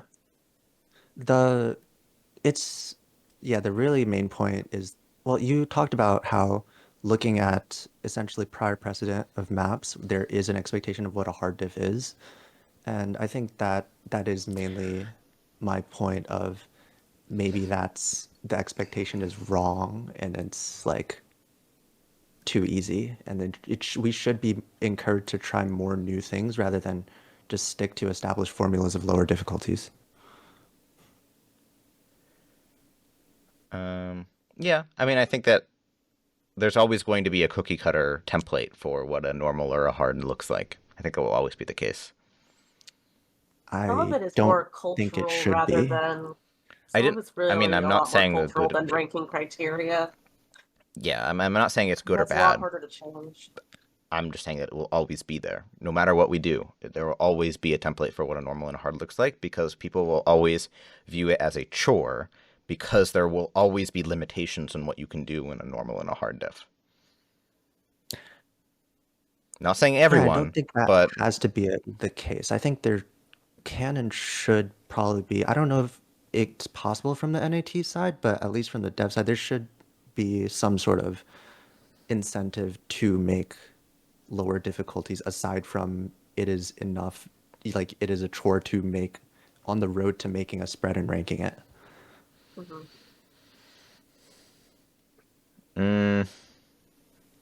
it's just that people want to make cool things, and low diffs generally result in you having to tone those ideas down. And a lot of times, the ideas that you have for the map are just not feasible in a low diff at all. right? I personally think I've made a lot of cool low diffs. Sure, you can make cool low diffs, but the ideas that you do in an insane or extra can be way more cool than what you can do in a normal or a hard. Generally. Yeah, you can take some of those ideas and you can simplify them and make them suitable, but you can't always do that, right? Like if your difficulty is if your idea is one continuous long death stream, then that's just not going to work on a normal or a hard. But Yeah, there's that's definitely space for people to implement more ideas from their, or even concept from their higher diffs and their lower ones instead of just making them really generic. But that is really, I don't know how we would incentivize being I more think this creative with is, I that. mean, ultimately it's like a cultural thing. It's a mapper skill thing, right? Like we all know that even within the current ranking criteria, you can make cool low diffs. Absolutely, you can. And there is, but that's a additional barrier to entry, and people who just want to rank a map, like their top diff, they just want to rank a map. There's not really, as people said, there's not really an incentive to make a higher quality one. And so likely what we need is BNs to care more about the quality of low diffs.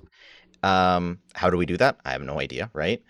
We need people to be better at making low quality low diffs or higher quality low diffs. How do we do that? Like mentorship, probably. There has to be something there, but I don't know if there's a way to quantify that, because how do you quantify quality? hmm. Like that isn't a ranking criteria consideration. Quality is not part of that. Like there's a lot of subjective or intersubjective elements that aren't included in the ranking criteria. Like, extra diffs that are all the same spacing technically are allowed, but a lot of times that might be because you're a new mapper, right? And the new mapper making an extra diff, but it has all the same spacing. It's very different from somebody like Ryusa Aika making an expert map that has all the same spacing, right? It's the execution of those ideas. So there's not like this is going to be bad when people do it.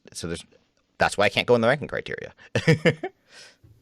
I feel like instead of trying to permanently bundle lower diffs with a higher difficulty, I think maybe there should be more incentives of just making a lower difficulty and ranking it.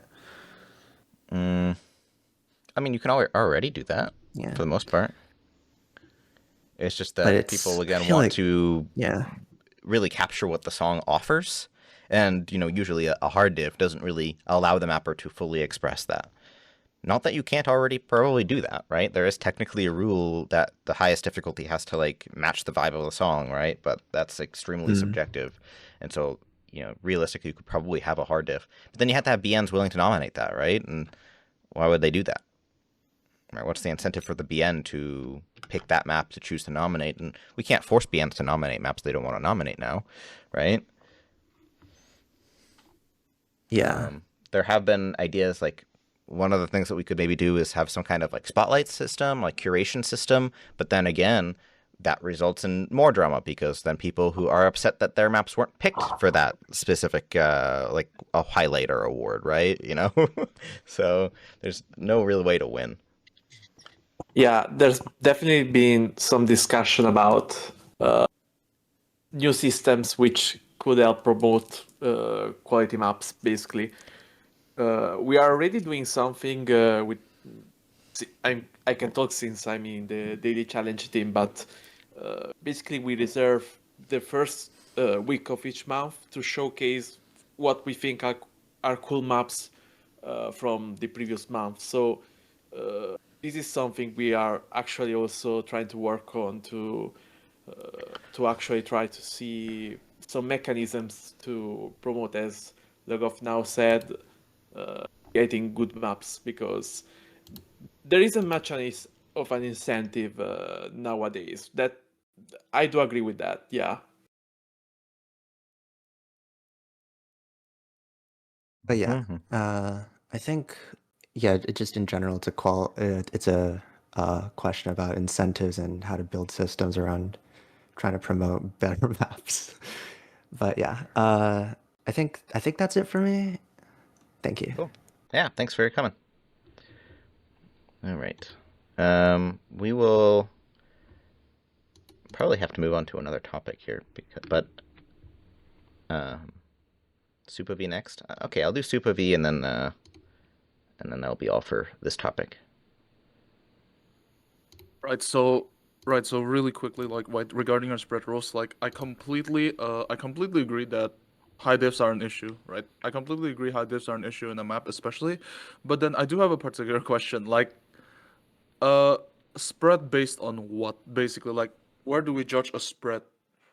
Like, based on what? When your new system comes out, like, when do I know a spread is quote unquote fine, or is that just not gonna be looked at? It would be simpler than our current system, but simplified, right? Our current system, you have normal, hard, insane, extra, so on and so forth, right? And we have rules about when you have to have each, right? Based on the drain time of the map. You agree? Naturally, yeah. Yeah. Yeah, I agree.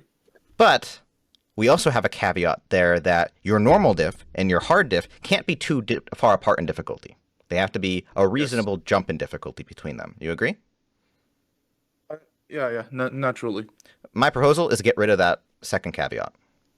If you have a normal and you have a hard, and your drain time rules require that you have a normal and a hard, no matter how far apart those difficulties are, as long as they are a normal and a hard, it's fine.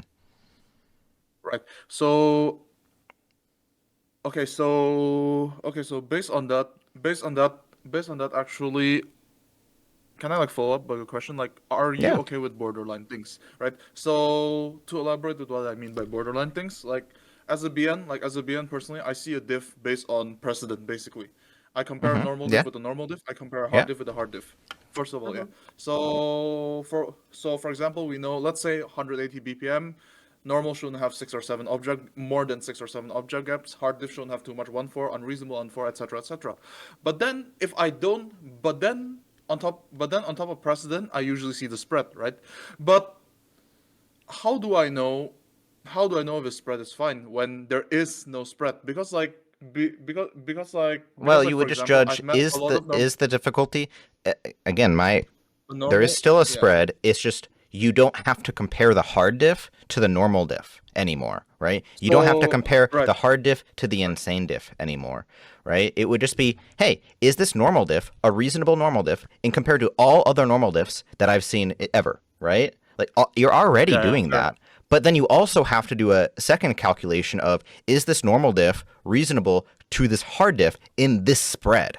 And then my proposal is getting rid of that second consideration, which is a lot more subjective and a lot easier to miss because we have so many more examples of what an okay normal diff is. We also have guidelines, right? And if you're making a normal diff that looks like a normal diff and it complies with the guidelines, it's a normal diff, right? For the most part. Yes, naturally, yeah. But then you have potentially a really easy normal diff that might be kind of on the edge of like what an easy could be, right? Or maybe you have an easy that is kind of closer to being a normal. And, I'm sure you've run into situations in your modding where you've been like, yeah, call this easy diff a normal instead and make your normal an advanced difficulty, right? Why? Because it bridges the gaps or sort of, well, in some cases it's just naming it better. But, we're getting rid of some of those additional calculations. Right. So basically, That is a proposal, so make sure to That, check again, out the that's a thread, proposal, too. yeah. That's not something That's a we're doing right proposal, now. yeah. The way you No, phrased your question made it sound like Correct. that. Yeah. Thanks. no, but yeah, I do think it's a decently solid proposal. But then like the issue comes whether if a borderline case like you said, let's say like this is an easy, I think this should be a normal because it fits closer to a normal. Let's say like it has lots of 1/2, etc., etc. Like this will stand, right? Because if Yeah. there isn't, if there's I no think reference, if At there's the no end of the reference day, for the decision would be, could this reasonably be called a normal diff or an easy diff, right? Well, the easy diff is never required, of course, right? But could this reasonably be called a normal diff, right? Okay, if fair there's enough. zero use of 1/1 or 1/2 rhythms, it's all that's an easy 2/1 diff. rhythms, it's clearly an easy diff, right? And naturally, then it yeah. wouldn't really fit that criteria for being a normal. But if you have maybe quite a bit of 1/2, but not all 1/2, well, if it was all 1/2, it'd be closer to a hard. But Yeah, if yeah, it's kind of obviously. in between, where there's a lot of 1/2 and there's a lot of 1/1 and 2/1 and things like that, it could be like, maybe you call it an advanced difficulty, but an advanced difficulty is kind of a normal. So, And I usually those guess borderline cases, you can just slightly nerf certain elements to bring it into, yeah. yeah, it's much more safe now. But That we was already what I do was all thinking. that. Yeah, We always do that That's good. That's anyway, good. That's good. right? Really good stuff. Yeah. That is a good one. That is a good one because that really clears up a lot of like the wording. A lot of wording in the thread is really, how do I put it? It's pretty vague. I also can I like ask for 5 minutes just for a case study because let's say hypothetically what in this new system, like I was requested a map a couple days ago. This is actually more towards the high diff question, right? This is more towards the high diff question, and also I invite chat to maybe take a look at it. It's a Scobario map. I think like Spark Knights made it, like a user named Spark Knights made it, and specifically the higher diffs. The higher diffs are basically really far apart. Mhm. So that's okay in your spread, technically speaking. Like the higher diffs are like far apart. Like it's an extra, and another extra and another extra.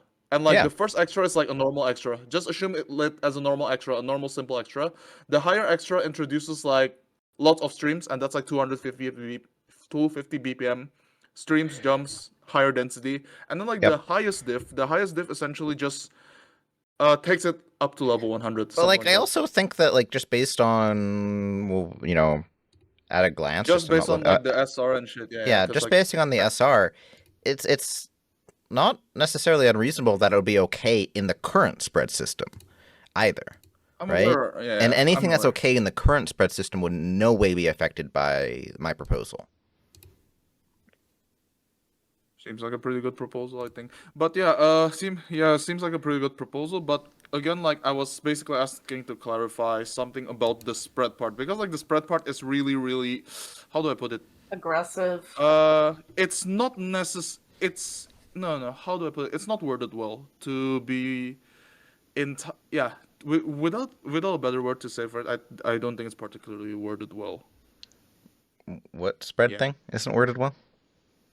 No, like the thing in the proposal, because like how we judge spread, etc. I think it could be like streamlined a bit in the proposal, like based on precedent, based on what the quote unquote average normal diff should be. No, based on quote unquote normal should I mean, I be guess something like I that. just kind of assumed that people would, because anything that's not in the proposal is just going to stay the same as it is, right? So people already That's judge based on precedent, and their experience.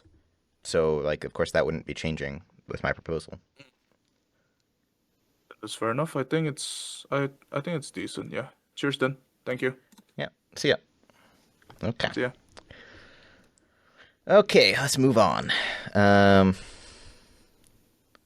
Anyone here have a last closing thoughts?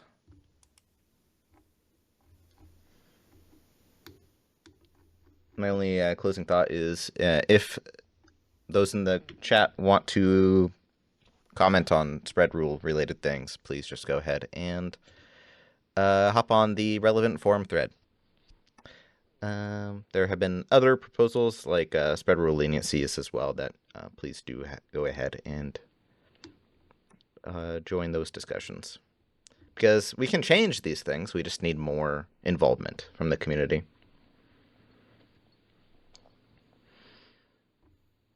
Yep, sound good, Noffy?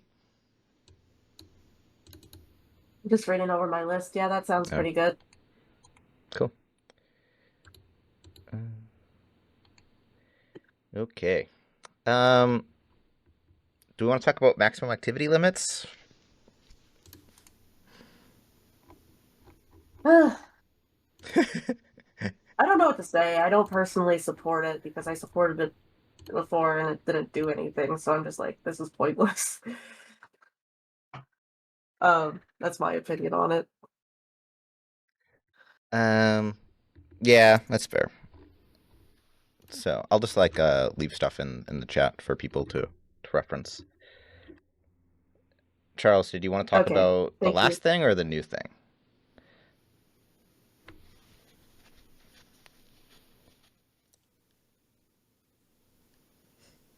I'm letting you guys know that there was a proposal to bring something similar back for standard. White linked to the thread. It's worth taking a look at just so it has a solid consensus either way. There's been a lot of mixed opinions given on that thread so far. We've already moved past the spread rules, so just in the interest of time, so we're not going to, unfortunately, be talking about that, Charles. BN should nom a minimum of 300 maps per month. I think that we would have 0 BNs in the team then. I think my closing thought on spreads is the NAT needs to come to an agreement on one solid proposal and post it somewhere, again, for all of the modes, just so we are on the same page. And then like have a community meeting or vote to settle any details for it. Because any of the separate threads, there's so many different ideas for it that they don't individually go that far, because everyone has a slightly different idea that we need to like mesh together. So Okay. participation on the threads helps. We'll take a look at that again soon, I hope. As long as nothing else explodes in the next month. Participation in White, do you threads have really any does help. explosions? Explosions? Yeah. What do you mean? Do you have any explosions planned for May, or am I safe? I mean, I don't have anything planned. Okay, awesome. You're talking about like a proposal that I'm working on? No, I don't have any more I saw proposals. that when I woke up this morning. I was Yeah. like, oh, this is a long thread. Yes. I think that's probably why half of the people are here anyway, to talk about that proposal. That's what I was talking about, where I Maybe. started a fire. Oh man. Anyway, what other relevant topic? Let's take a look. I reorganized and it's still all over the place. Okay. Do we want to talk about the veto precedent thing? I Thread was. is It so was like fresh. it was like 3 a.m. Not log off now, and I just didn't have time to get to you. I was like, I need to go to bed so that I can be rested for this meeting. All right. So a lot of people are here for my proposal on repetitive vetoes and introducing precedent to help address that. And this is also a proposal from Devious Panda and myself. Like, he was the one who came up with the idea, and I came up with the implementation, like the proposal for the implementation of it. Bad faith mapping. No, I did not intentionally ignore him. Well, I did intentionally ignore him, but only because I had to go to bed, okay? I'm not being mean. I will eventually respond tonight. So My basically, initial opinion on this thread is that there's been a lot of similar thoughts being shared. Like, hey, if we're vetoing for the same thing over and over, why don't we make it more concrete? Which basically, from what I understand, is what this proposal aims to address. I haven't had the chance to read through the responses on the thread yet myself, because this was my first time seeing it. It was like 4 hours ago. I woke up and I'm like, oh, there's a new 30-page thread. There's like an infinite scroll on the management feed in the BN server. Okay. I'm seeing so I just think it's now. helpful to 30 talk it pages is through. crazy. Yeah. So I think it's helpful to talk it through, because this is a sentiment that's been there a lot, just to help, like, how do vetoes affect long-term meta? Should it be like concretely written down in some way or not? Just as an initial overview on that, there's 2 ways that could go. One is, of course, making vetoes more significant, even more significant if they're upheld. The other one is the other side of it is, it's always mentioned that BNs will take action on their own to react to vetoes and apply that logic to other maps. and kind of restrict what they're nominating. For some people, this is what they want, and for other people, that sucks because now their maps are being rejected based off of what feels like vibes. Um, Honestly, I think having some concrete precedents would help with that, like just so you're not overreaching in how you apply it. Correct. But Yeah. it's hard to So exactly quantify this sometimes. the proposal itself has two kind of different components to it. One is a description of what I think the problem is, and the second is a possible implementation of a way to fix it. So when we're talking about like this, I think it's important to separate the problem, because there are, of course, like any problem, there may be multiple solutions to it. And then we can also talk about my proposed implementation of a solution and how that implementation can be refined to be even better, right? So really, like Noffy was describing, the problem, in my opinion, is that there are a lot of maps out there that have really fundamentally the same issues. And in some cases, like we saw when the veto system was first implemented, we had a lot of vetoes that effectively were covering the same thing, and every single time the wording was a little bit different, and the specific nuances of it were a little bit different, but it was all kind of on the same thing, right? And that could have been handled much more simply by, if there was a way for group vetoes to be applied, one veto to be applied to several maps kind of all together. And then we also have another issue that maps that have those issues are often overlooked in the qualified section because it's a process to go and veto every single one of them, right? Especially when there are potentially dozens, there's say 5 maps in the qualified section that all have one specific issue.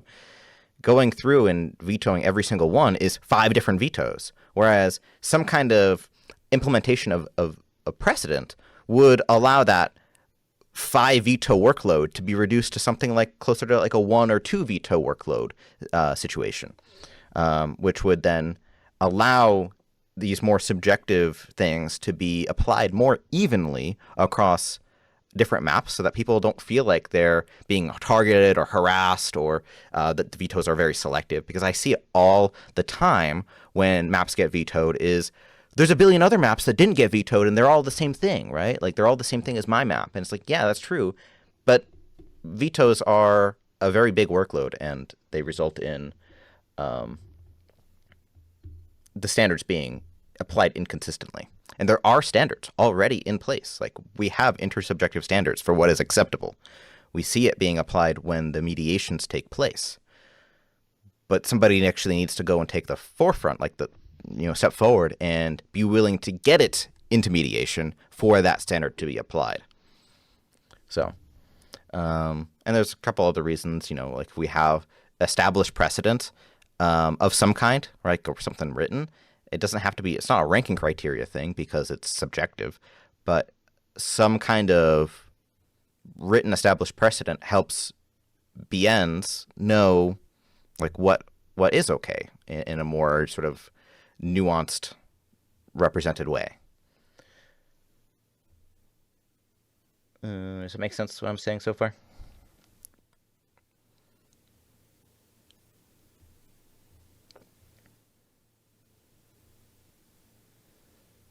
The standard of BNs is clearly different from the rest of the community, and it always will be, and that's totally correct. That is inherent to the existing system, and my proposal does not like rework any of the existing systems. Scub Domino, vetoes are indeed anonymous by default now.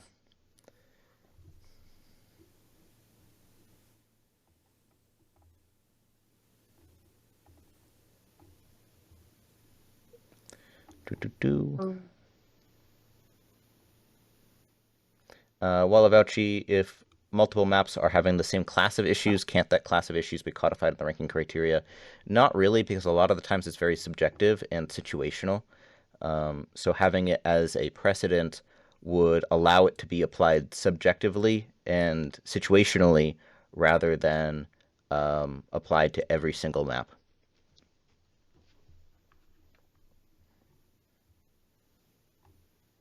Because, I mean, it's kind of similar to a guideline where a guideline can be broken, but they're very objective. Like, it either is a guideline violation or it is not.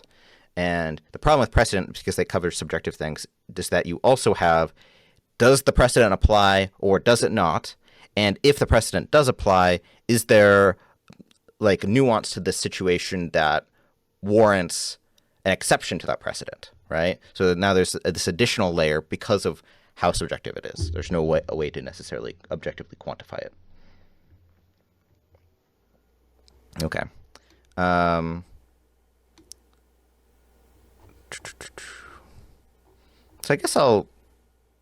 I guess if nobody else has anything to say, I'll start allowing people to come up and speak. Like Scott wants to speak. No, No? there's been like 7 requests to read Godhack's essay. Let's back up a little bit. Basically the sentiment that people are worried that using the veto system established precedents would be shaky because the veto system itself is shaky, and I can totally agree with that. I don't think that excludes thinking about like future cases, especially if it is in a proposal state. From what I've skimmed of the thread, similar sentiments have been brought up.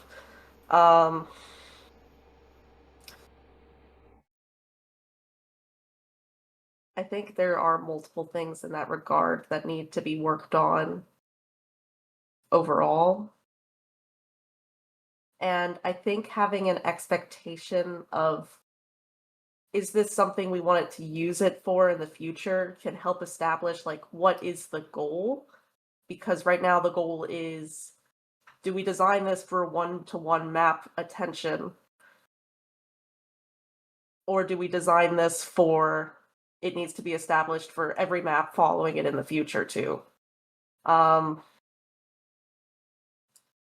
And that affects like how any changes would be done as well, as like, is this something we want to do at some point later or no? As for any responses on the thread itself, those ones are a lot longer. I would say that needs some time to go through it. I would probably be super wrong if I just said something on it off the cuff because I haven't fully read it yet. Is that fair? I think that's fair. I don't really.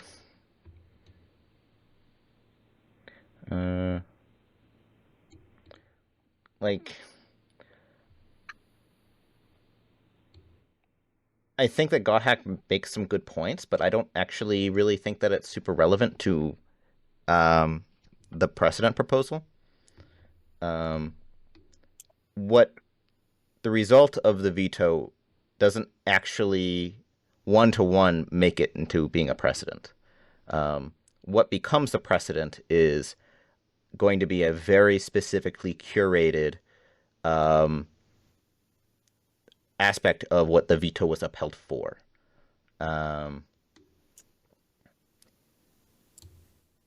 then it becomes just like a reference precedent so that it can be used to reinforce future vetoes, but it doesn't actually become like a rule or a guideline or anything like that until it's been reinforced multiple times.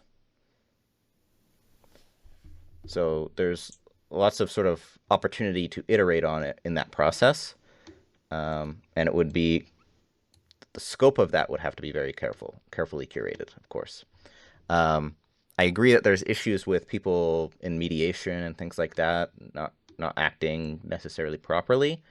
And we can certainly fix that. I don't think that makes the proposal, or at least the problem that I am proposing that we try to address, I don't think that makes it invalid.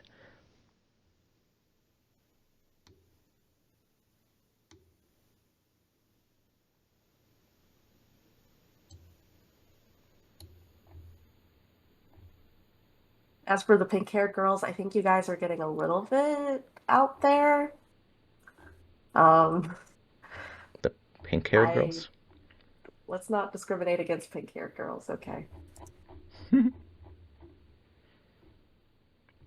Okay. I think we can go to Scub now. Are you there, Scub? Hi. Hello. So this is about the anonymous vetoers now. Like the Okay. proposal. I didn't like catch on to like Well, it's not a really a proposal. lot It of has been the implemented. proposals. Okay, my issue is right. I've got a little story, I guess. Okay, well, I've been trying. Okay, well, this either happens in the past or it happens now. I'm ranking a map, or I was ranking a map, and one of my BNs got intimidated because somebody was quote unquote threatening to write up a veto post on the map when it gets qualified, before it gets qualified. So I feel like instead of like bringing up this issue directly in the what's it called in the with the like the BNs directly, and I like we don't know who the BN is. Like I do not know who the BN is. So, and the BN's only getting tips for this, so we don't know who the BN who's going to be vetoing is, and the Okay. anonymous thing is only going to be like it's only gonna serve to like weaponize the veto system instead. I feel like it's gonna serve as a weapon instead because The anonymous we don't vetoes? know who. Yeah, like Well, we're the not gonna anonymous know who vetoes have those already things been is. implemented. Well, yes, that's kind of my problem with it because if nobody knows who's vetoing and stuff, I feel like Well, the NAT know who's vetoing, and we're moderating that to ensure that it's not abused. uh-huh. Like if we see that somebody is vetoing, like one or a select group of people is vetoing a bunch of maps, and the vetoes are all kind of like, trash or whatever, then yeah, well, we can look at that and be like, hey, this person is acting maliciously, and we're going to kick them out of the BN. Remember, vetoes also Okay. can't be done with just one person. They have to have 3 people now. I see.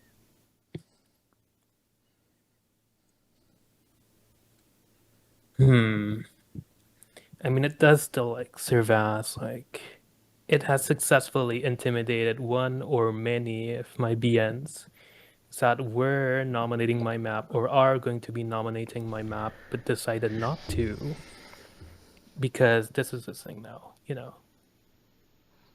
If So the you map's already not have an gonna be. issue, they should just mod your map, honestly.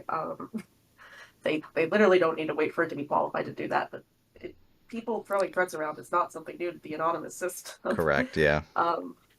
Well, yeah, but like people can bring it up now, but the problem is they don't.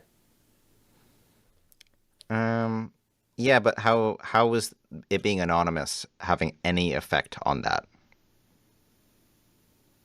Because now like we're not going to be able to like find out who's making these threats, Okay.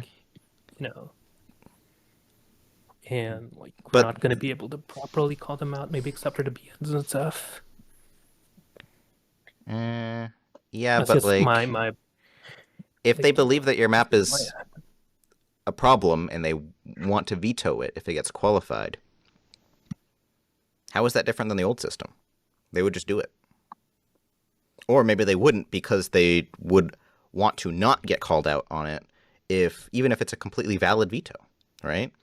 Again, if they're acting in bad faith, then they get called out by the NAT, who are going through and making sure that the vetoes actually make sense and aren't being done maliciously. But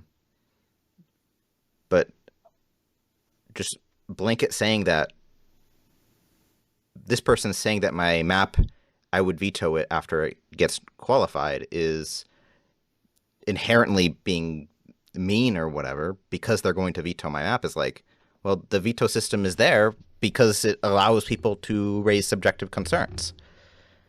And if they believe your map has subjective concerns, then, I mean, that's just always been there as part of the system. It's not new to the anonymity aspect. Right. Okay. Yeah, I get it. And the primary role of the NAT in this is to watch over and mediate as necessary. So if there's anything known that's going on like that that is seen as abusive, the best way is to report it so we can at least make sure that anything being said is in a within reasonable guidelines of the system too. Otherwise, if it's too vague, we can't really Yeah, like know about it. if you do get vetoed, then you can send us what kind of evidence you have that this, if it is who you think it is, they're acting in bad faith, and then we can look at that and be like, hey, is it who they think it is? If it is, then we look at the evidence you have and we do an investigation as to see if it was done in potentially bad faith or maliciously. But Yeah, all right. I understand now. but the way I see it is that what has happened to you with being threatened that you would get your map vetoed is not new to this system. The anonymity aspect has completely not any influence on that. And it's actually easier to avoid that veto because now we have to have 3 people instead of just 1 person. I mean, the 3 people does feel reassuring a little bit. Yep. In my opinion. Yeah. Okay. Yeah. Okay. That's the only problem I have. Yeah. But, if you know your map is going to get vetoed because it's doing something questionable, then, it's possible that you should evaluate, what it is that you're pushing, and see if that's really something that's worth pushing, I guess. I don't know what the context is, of course, right? But there are people out there that map stuff. They know it gets vetoed, and then it gets vetoed, right? And then there's people that are trying to push the envelope, and they think it could get vetoed, and it doesn't get vetoed because nobody cares, things like that. So you don't really know until it happens.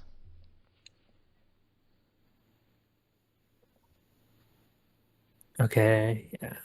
But there's no reason to really, I think, call people out for acting within their rights or harass them, right? And that's the idea of the anonymity is that, if a BN really thinks that your map is a problem, whether or not it is, it's entirely their right to think that it is, right? That's what subjectivity is. I'm sure that you have maps that you hate, Scub, and if you were a BN, yeah, maybe you hate it enough that you're like, no, this is a problem, and I'm gonna stand up against this. I don't see why what your opinions are on maps is any more valid than what somebody else's opinions on maps are. And that's what veto is that we can discuss those things, and if you can't come to an agreement on a middle ground, then it goes to mediation where a larger group decides.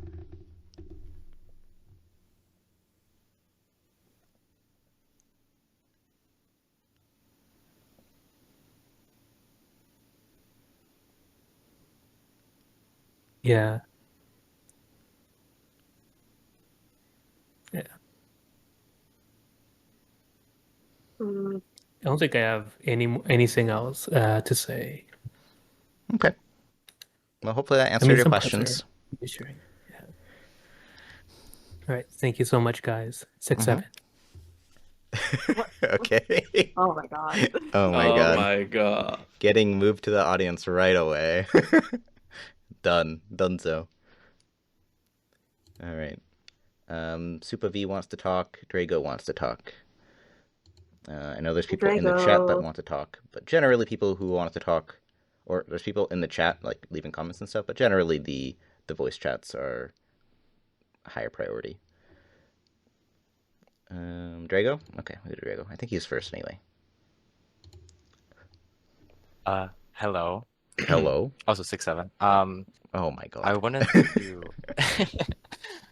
I wanted to ask if it's maybe possible that RL's comment gets read first because it has 24 upvotes and probably more priority than whatever I have to say, if that'd be fine. A lot of people have been linking to it. Okay. I will scroll up to it. I'll just veto while you discuss about that. Oh, there's a lot And of if someone chat can to link scroll his up. comment. I don't know if I can find Okay, I it. think I found it.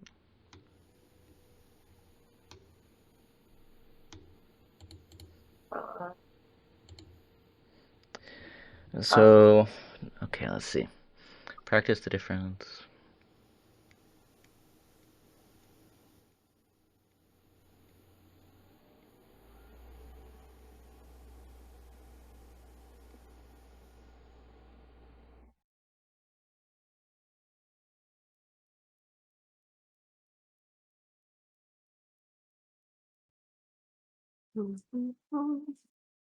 Let's see. So RL's post was saying guidelines require justification. They don't carry automatic consequences. What you're proposing with the ruling precedent does as it creates a assumption of unrankability enabled bypass mediation entirely. At that point, it's functioning as more of a rule rather than a guideline. And the way it's applied would give it rule-like weight. So, I mean, I in guess I'm not the general, expert on that one. so in general, the sentiment is just that if there's a ruling precedent, it basically acts as like a ranking criteria element. In some ways, it kind of does, but I think in general it doesn't. The other thing that we have to remember is the context for which a ruling precedent is created. It is not something that any veto creates. There has to be one, a veto that establishes a referential precedent, and then there has to be another veto that uses that reference precedent as the justification for that veto, right? So it gets reinforced in a second veto, and that veto that the reinforcing one has to then be upheld with an 80% or whatever number. All the numbers are flexible and things. Some 80% upvote ratio, right? Upheld, and then because there's been at least two instances of this veto being used, or of this precedent being used, and there's clear support for it, right? Clear this is like what it looks like when it's broken. That's really where it becomes a ruling precedent, and then it sort of acts like a guideline, right? Like you have to show that your map is different than what the precedent is referring to, right? And if you can't, like in some ways, it's treated like a guideline, right? Where you have to justify why what you're doing is actually okay. And this helps to, and yeah, you're right, it skips the mediation process because the idea of having precedents is it alleviates the workload on the system from having to deal with 20 vetoes that are all addressing the same fundamental thing. Like that's the fundamental issue that I'm trying to address, that I'd like to address. And of course, this is one possible implementation of a solution. It still requires a veto to happen. There wouldn't be many of these, right? Like let's remember, there would not be many of these ruling precedents because there would have to be multiple vetoes, and there'd have to be a strong enough opinion on that for there to be a precedent created. And then, of course, it can be over time reevaluated to see if the sentiments have changed towards that element, right? So, for example, let's say that, and keep in mind that the precedents, the way that they would be written, would be very specifically worded such that it is not applicable to anything outside of what is the problem element, right? It sounds So, to me like there's just a lot of ambiguous elements in the proposal that people are misunderstanding, and you might have to go and update your original post a bit. yeah, it's very likely. Yeah, I mean, it's hard to sort of describe it because it's all very new. Mhm. I think that it's all in there. It's that, but there's interlocking elements, and people take things out of context. Like, for example, the ruling precedent. You have to keep it in the context that it is not an easy thing to create. There would probably be at most like one or two at any given time, right? Like there would not be many of these, and so there was complaints about like this being an extra burden for BNs to then and mappers to have to keep track of. And it's like, well, if one of these is created, it's going to be big news, right? Everyone's going to know about it. There's going to be a nice database that we create for holding these, so that they're easy to search, they're easy to keep track of. Like people would know, right? And if they're concerned about whether it applies or not, then they can ask for a review from whatever group is managing this to see, like, hey, is this likely to apply? Are you likely to get, if you were to get vetoed, would a veto using this precedent have grounds to do that veto, right? It doesn't, the fact that the precedent exists doesn't actually mean that you're going to get vetoed. It just helps when there's repetitive maps that have all the same issues. It helps people come in and veto it with less effort, I guess. They would still likely already do it. But I think the problem is that we have a lot of maps that are getting through, and people complain that the standards are not being applied evenly. And the reason they're not getting applied evenly is that it's a lot of work to make a veto. It doesn't actually make the maps that are not getting vetoed any less problematic than they are if they do get vetoed.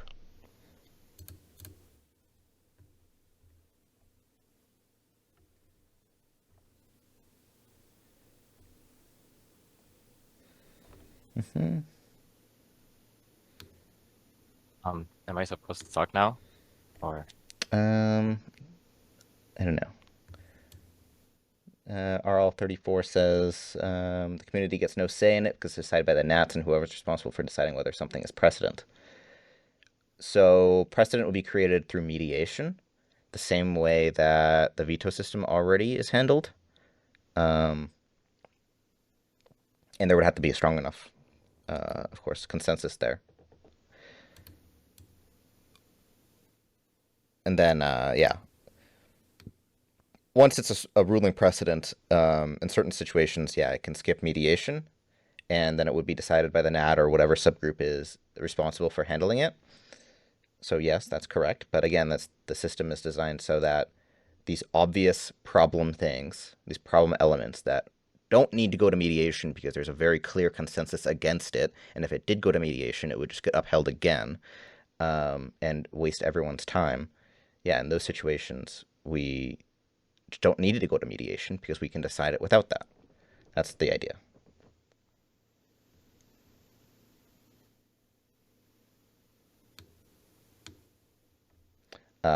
Recent, again, your proposal states created from any upheld veto. You have to separate the referential vetoes or the referential precedents with the ruling precedents. So ruling precedents are only created from an upheld veto with, say, something like 80% upvote percentage. Aim slop is the byproduct of a PP system. That is correct, but it's not quite relevant.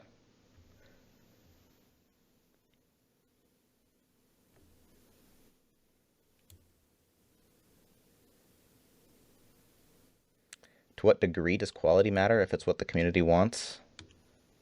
See,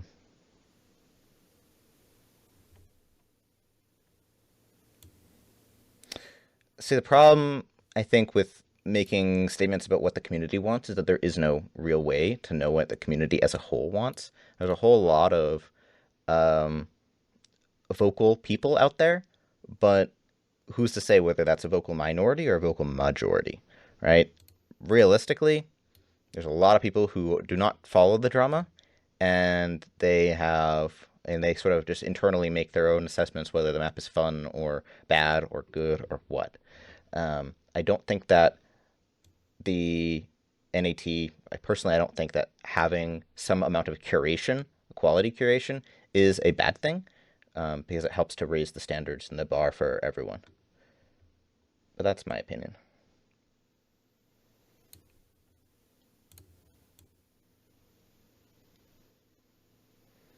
Um, like ultimately, every map is going to have somebody who likes it. Does that mean that every map should be ranked?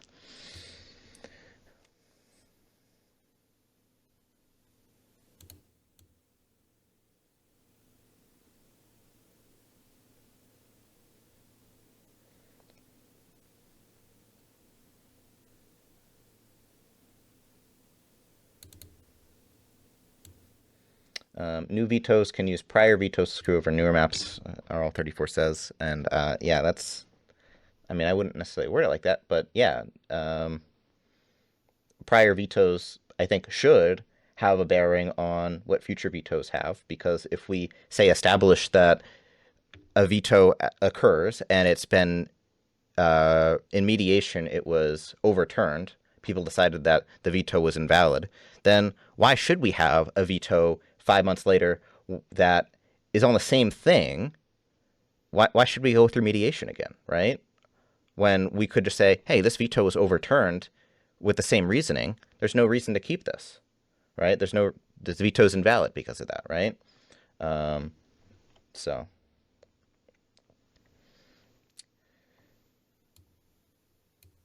the proposal looks like anti-aim. It's not. It can apply to any map.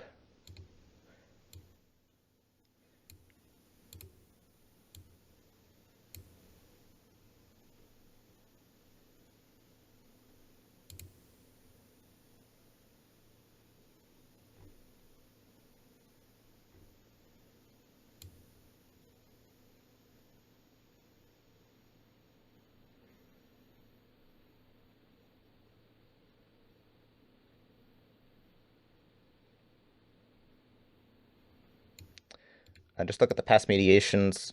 Have we ever gotten one single veto upheld in the community vote? I think that no, I don't think so, and I don't think that matters, personally. I think that inherently the vetoes are going to be biased, or the community votes are going to be biased against the veto every single time, because the people who actually take the time to go and vote on that veto are people that support it, or that they support the mapper. So there's always going to be a bias against it.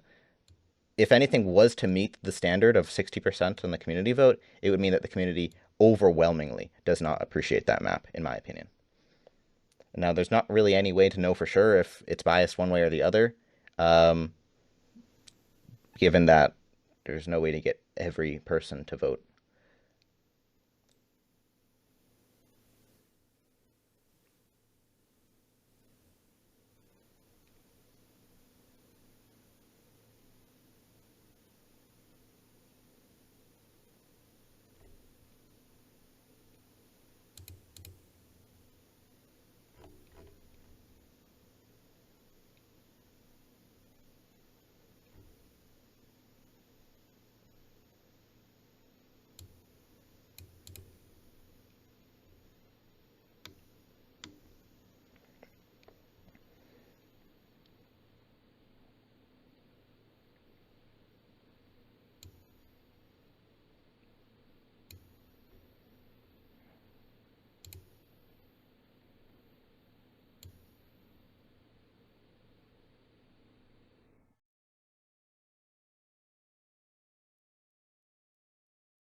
I think the topic ended up being split a little bit across different aspects of the veto system, so I don't have a specific thing to touch on right now.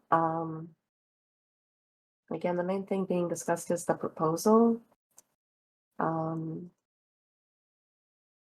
think if there is enough significance to things like this or the spread rules, having looking into more detailed voting systems to gather broader opinions on these things might be useful too. Just to help us get a set direction going when it comes to discussing these topics. We can let Drago speak. Go ahead. Yeah. I think I kind of lost my trail of thought. But it is about the the precedent proposal. What I personally have to add to the discussion is that I think the current proposal tries to target a problem, which is there's a reoccurring issue or reasoning that BNs use to veto certain maps, and that has been the case, at least for what I've seen, for the maps that have been vetoed with the new system. And I think it would be a better approach to instead implement a global rule for all future maps to rather tackle the issue at its core, which is there are 2 nominating BNs and 3 veto or 1 vetoing BN and 2 vouching BNs, whatever, that disagree on whether or not this map should be ranked or is of rankable quality. I think the issue lies more in the BNG than it lies with the map itself, which is like the BNG is like pretty polarized on what certain maps should be ranked and whatnot. And creating such rules through vetoes basically means if you won a veto battle, you won kind of the war, where now the vetoing BNs won the battle disagreeing with the other BNs, and their view of what maps should get ranked will is safe or guaranteed for the next year or so, or whatever is proposed. And in that lifetime cycle, I think there's also things that are left unaddressed, such as, for example, that during a life cycle of a precedent, BNs resign or new BNs get added. I think that definitely the BNs that resign in that way their votes should expire, and in the same sense, the new BNs should have a say in these precedents. And last thing, maybe it's a bit too much to talk about, is that actually I forgot the last thing. Yeah. If I remember it well, I get a response, so I'll do mention. I think that is accurate, that sentiments can shift when people cycle out of the BNG. I don't think that like mapping standards really change that quickly, though. Like, I don't think that, in 6 months, something like, some of the vetoes that happened, in the last 2 months, I don't think in 6 months those people are going to think that those maps are acceptable. I don't think in 12 months those people are going to think that the map is acceptable, right? That being said, standards can shift, of course, like you said, and that's the idea of having a dedicated group or, whether it be added on to the NAT's responsibilities or whatever. As people in the NAT shift, as people in that group shift, they would be sort of updating these precedents according to those shifting elements, those shifting sentiments. Because it's not like the NAT isn't shifting too, and the opinions within the NAT aren't shifting in the same way that the opinions within the BNG are shifting.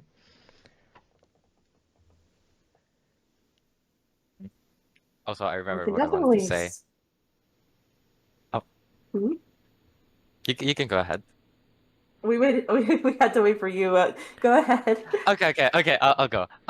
What I remembered is that I think that, bro, I just forgot again. You cannot. Wait. Oh my god.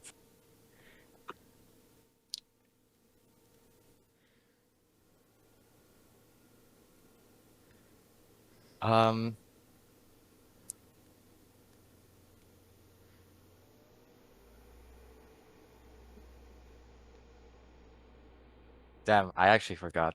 Give me a moment again. Oh. You can say your thing. I'm so sorry. I think opinions on what is acceptable or not is definitely always shifting and expanding. And that's why remediation exists. And I think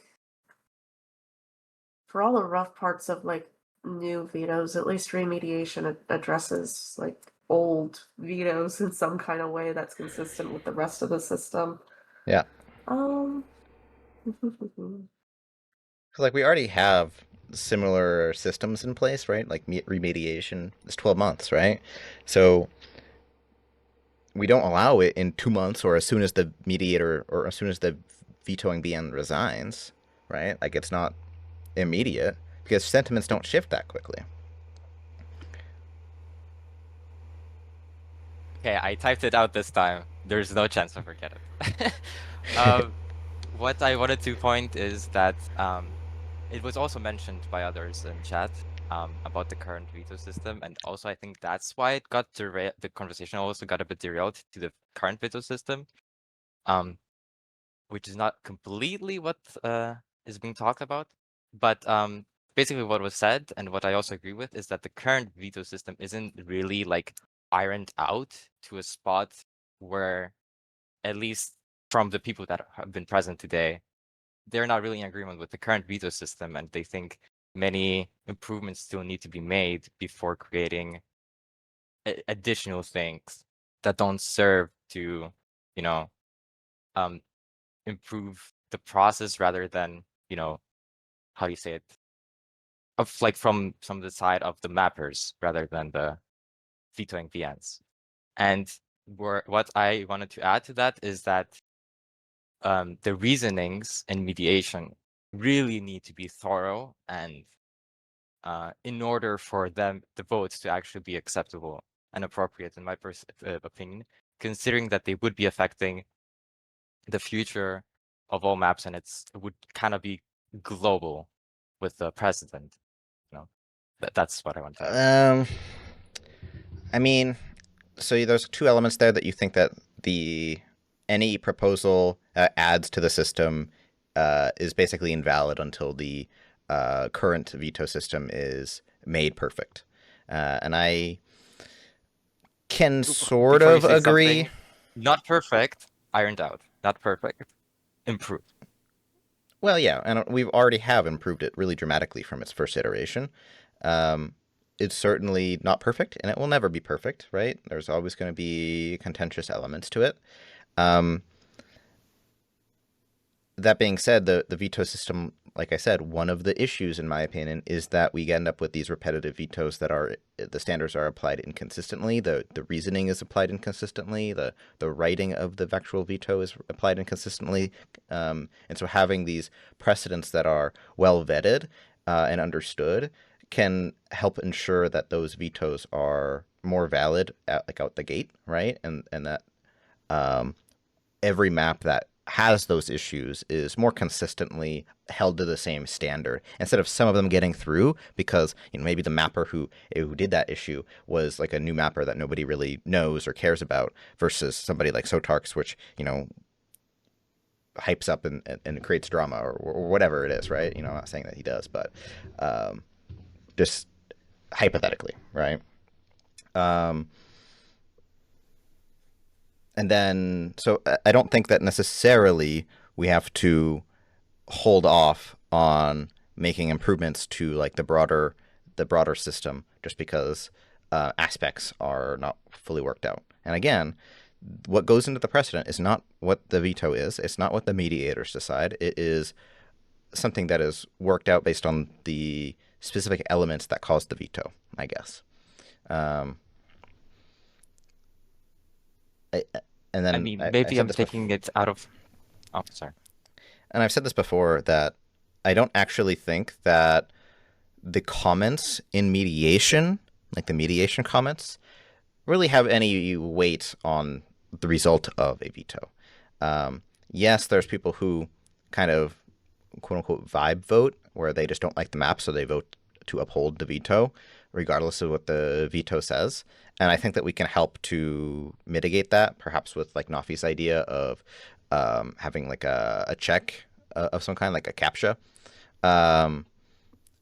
But I also don't know if there's really a foolproof way to ensure that somebody actually looked at the map and actually read the veto and actually understood the veto's nuances and then actually replied.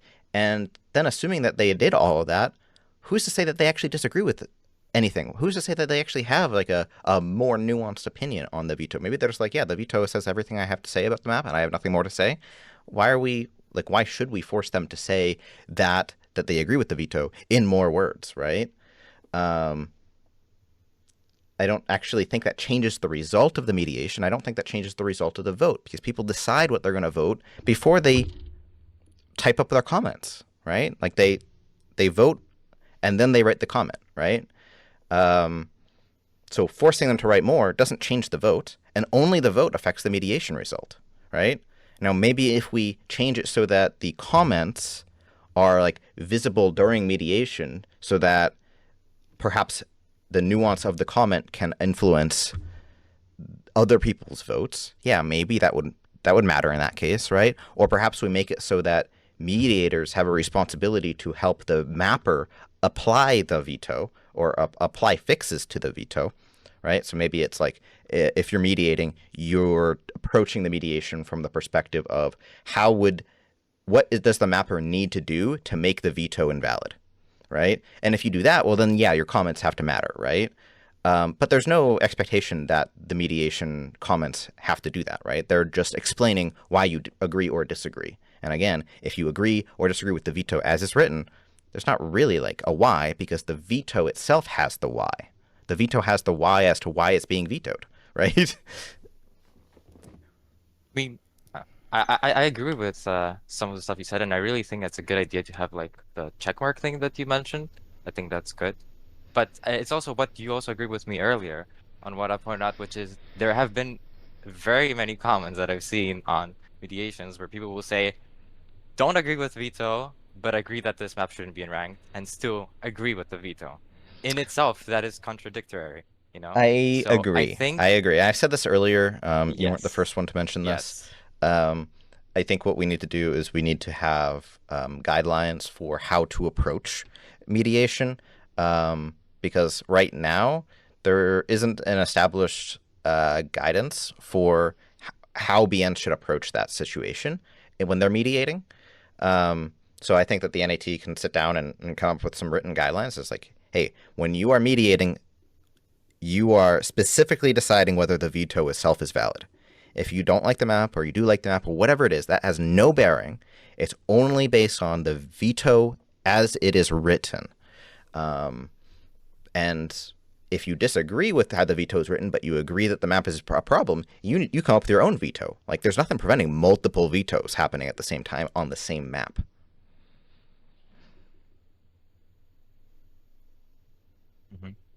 Yeah, and last thing before I finish this, so I don't take more time, is that the only reason why I brought up the thorough explanation and commenting is for this proposal in specific, because let's say that maybe this is out of context and you can correct me afterwards, but if I remember correctly, you mentioned that for it to be a ruling precedent, it has to have like 80% approval and of the veto being upheld. And I think it should matter that, for example, a BN can say, I agree with reasoning number 1 of the veto, and I think this should be a ruling precedent or whatever for XYZ.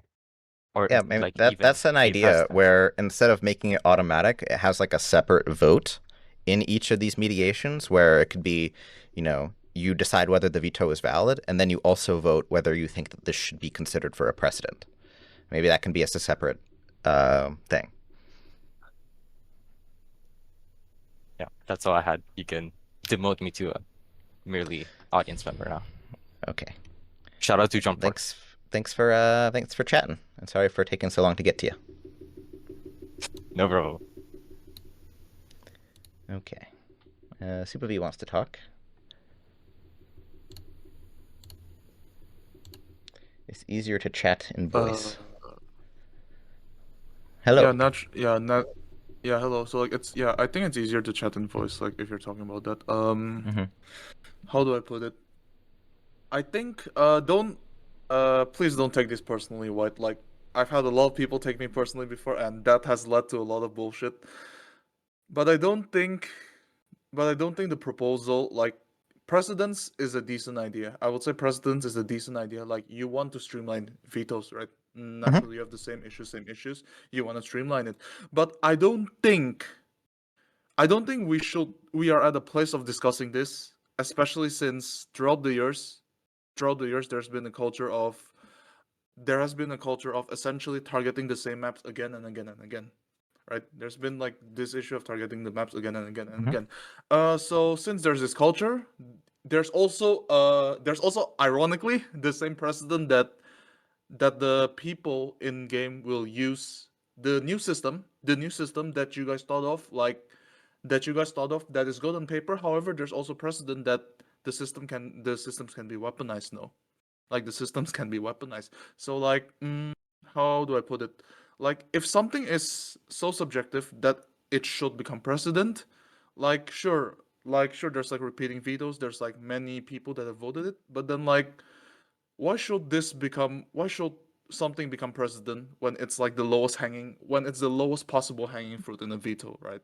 So like I can veto this particular map because of this, because of that. Like most of the maps that are vetoed, like naturally they follow a pattern, but I feel but like just simply looking at the maps and stuff, it's very low hanging fruit. I think it's really low hanging fruit. If it's subjective and it becomes precedent, then it becomes my word as a vetoer, and then your word as a mapper. And I don't think it's fair. And I don't think it's really fair for, let's say, a group of people, let's say a group of 20 or so people, to say that, hey, your mapping style is not good. Your mapping style is not good. It shouldn't be ranked. When like, as you have said, the community is polarized. There's like a fuck ton of people that love these kinds of maps. So like, I feel like we're using the power of little to scrutinize. We're using like very little people to basically limit the amount of people out there. And like if we want to talk about art, like having precedent, like the things that became popular in art recently, they're also because they came out of precedent, like cubism, impressionism, pop art. Those kinds of things aren't accepted inside a precedent. So I don't think a precedent is that particularly good. That's what I can say. But the problem is that you're thinking too broad. Like precedents are very narrow in scope. They're not going to apply to entire styles. That's not what their Naturally, point yeah. is. Like think about the vetoes that happened recently, and yeah, they happened a lot on very similar sort of stylistic maps. Yes. But they were very specific elements of them, right? They were not saying the entire style is wrong or bad or anything like that. It's just saying this style needs to do not that, right? Like it can't do Yeah. one specific thing that it's doing. It needs to do differently, right? And that's what I'm talking about with precedents, is that they're very, very specific. A vast majority of maps are not affected by vetoes, right?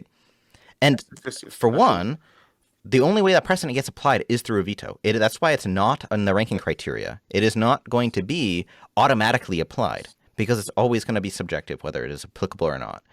And how it gets applied is going to be different, right? Usually, applying a precedent, if there was a precedent, just like applying a veto, requires very little changes.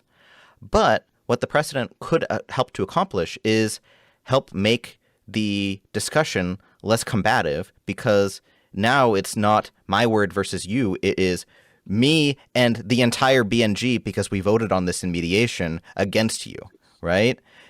So it helps to, in some ways, force the mapper to be willing to find a middle ground, right? Find a way to make... Actually find a middle ground.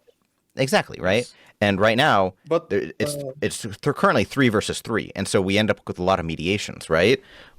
That ultimately end up with However, the very issue is strongly that- in favor of the veto. However, the issue is that, and like again, I have to reiterate the same point, is that I feel like no matter, like there are people that are combative, like mostly the vetoers that are combative, like they usually push things more because like inherently the veto system allows the BNs, like the vetoers, to have the upper hand, because like they are the ones that take off they're the ones that take off mediation, etc., etc. But then the issue is that the mapper can Yeah. vote for mediation too. the map the mapper can vote for mediation, but whatever happens after mediation is essentially like you are at the mercy of the vetoer, unfortunately. And like most vetoes go to mediation, You're at the and mercy like of you're at the the. hands of the vetoer. Yeah, I agree. Unfortunately, Entire BNG. you're at the You're mercy at of the the mercy of vetoers, the and then entire BNG. It's not just the vetoer, right? So if the not entire necessarily like, BNG after decides that mediation, the essentially. vetoer, no, so if the entire BNG decides that the vetoer is wrong, then the veto gets dismissed, like automatically. The vetoer Yes, has yes, no yes. say in that. But then, yes, but then the problem is that most of them gets upheld. Like I'm basically like I'm just basically talking about the current system. Like most of the vetoes get mediated, they get upheld. Yeah, they get upheld, but keep in While I agree that mind, there's some issue to that, while I agree that there's some issue to that, but like it then just becomes my word, three people's words into one versus one, which is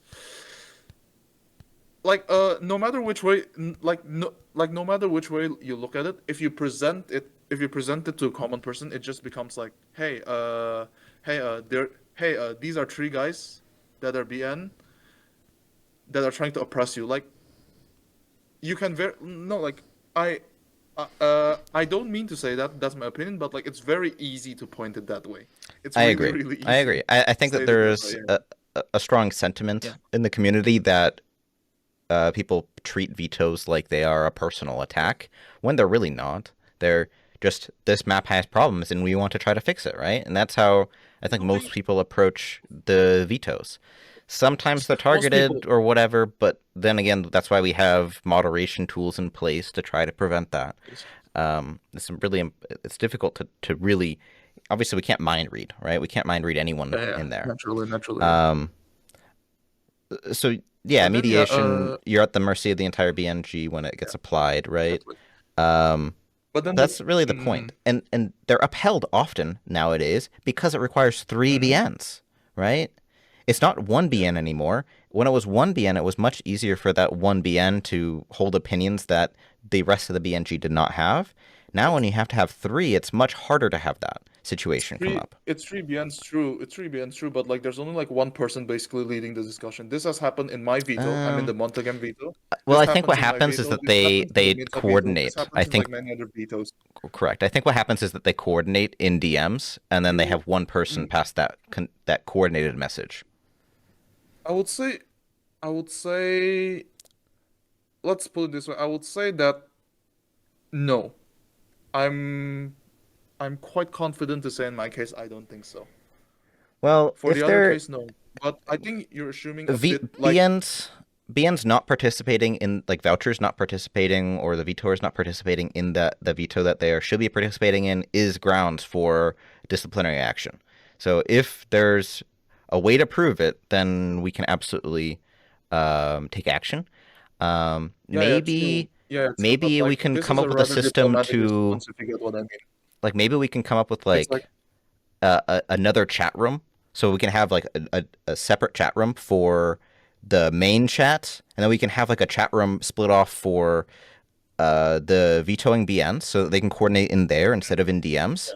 And then they can coordinate that, and then they put it into the main chat room kind of thing. And that way we can keep track of everyone's participation more directly.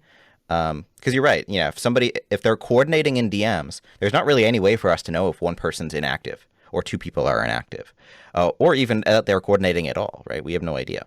So if we force them all to be active in their private chat room, we don't necessarily have to force them. I don't think it's right to force them to talk individually in the main chat room with the mapper, because it's actually a good thing that they're coordinating their messaging, because it's very confusing for the mapper if they're hearing one thing from one BN and another thing from another BN and a third thing from a different BN, right? Yeah. That happens. That does happen.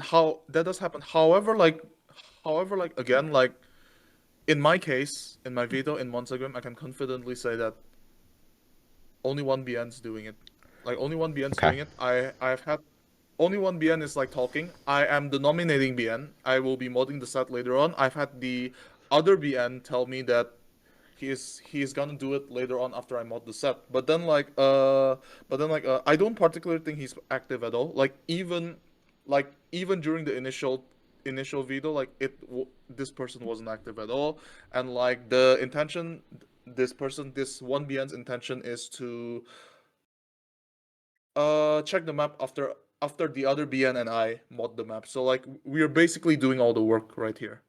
And like I don't particularly think there's actually 3 BNs doing it. It's mostly just one guy carrying, and then the other 2 guys doing it. So while I agree that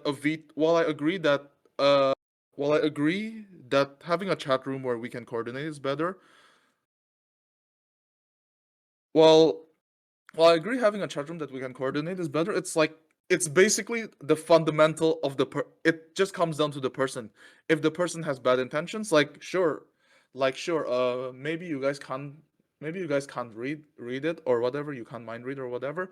But the issue is that most of these guys, I would say, do not have good intentions behind the veto.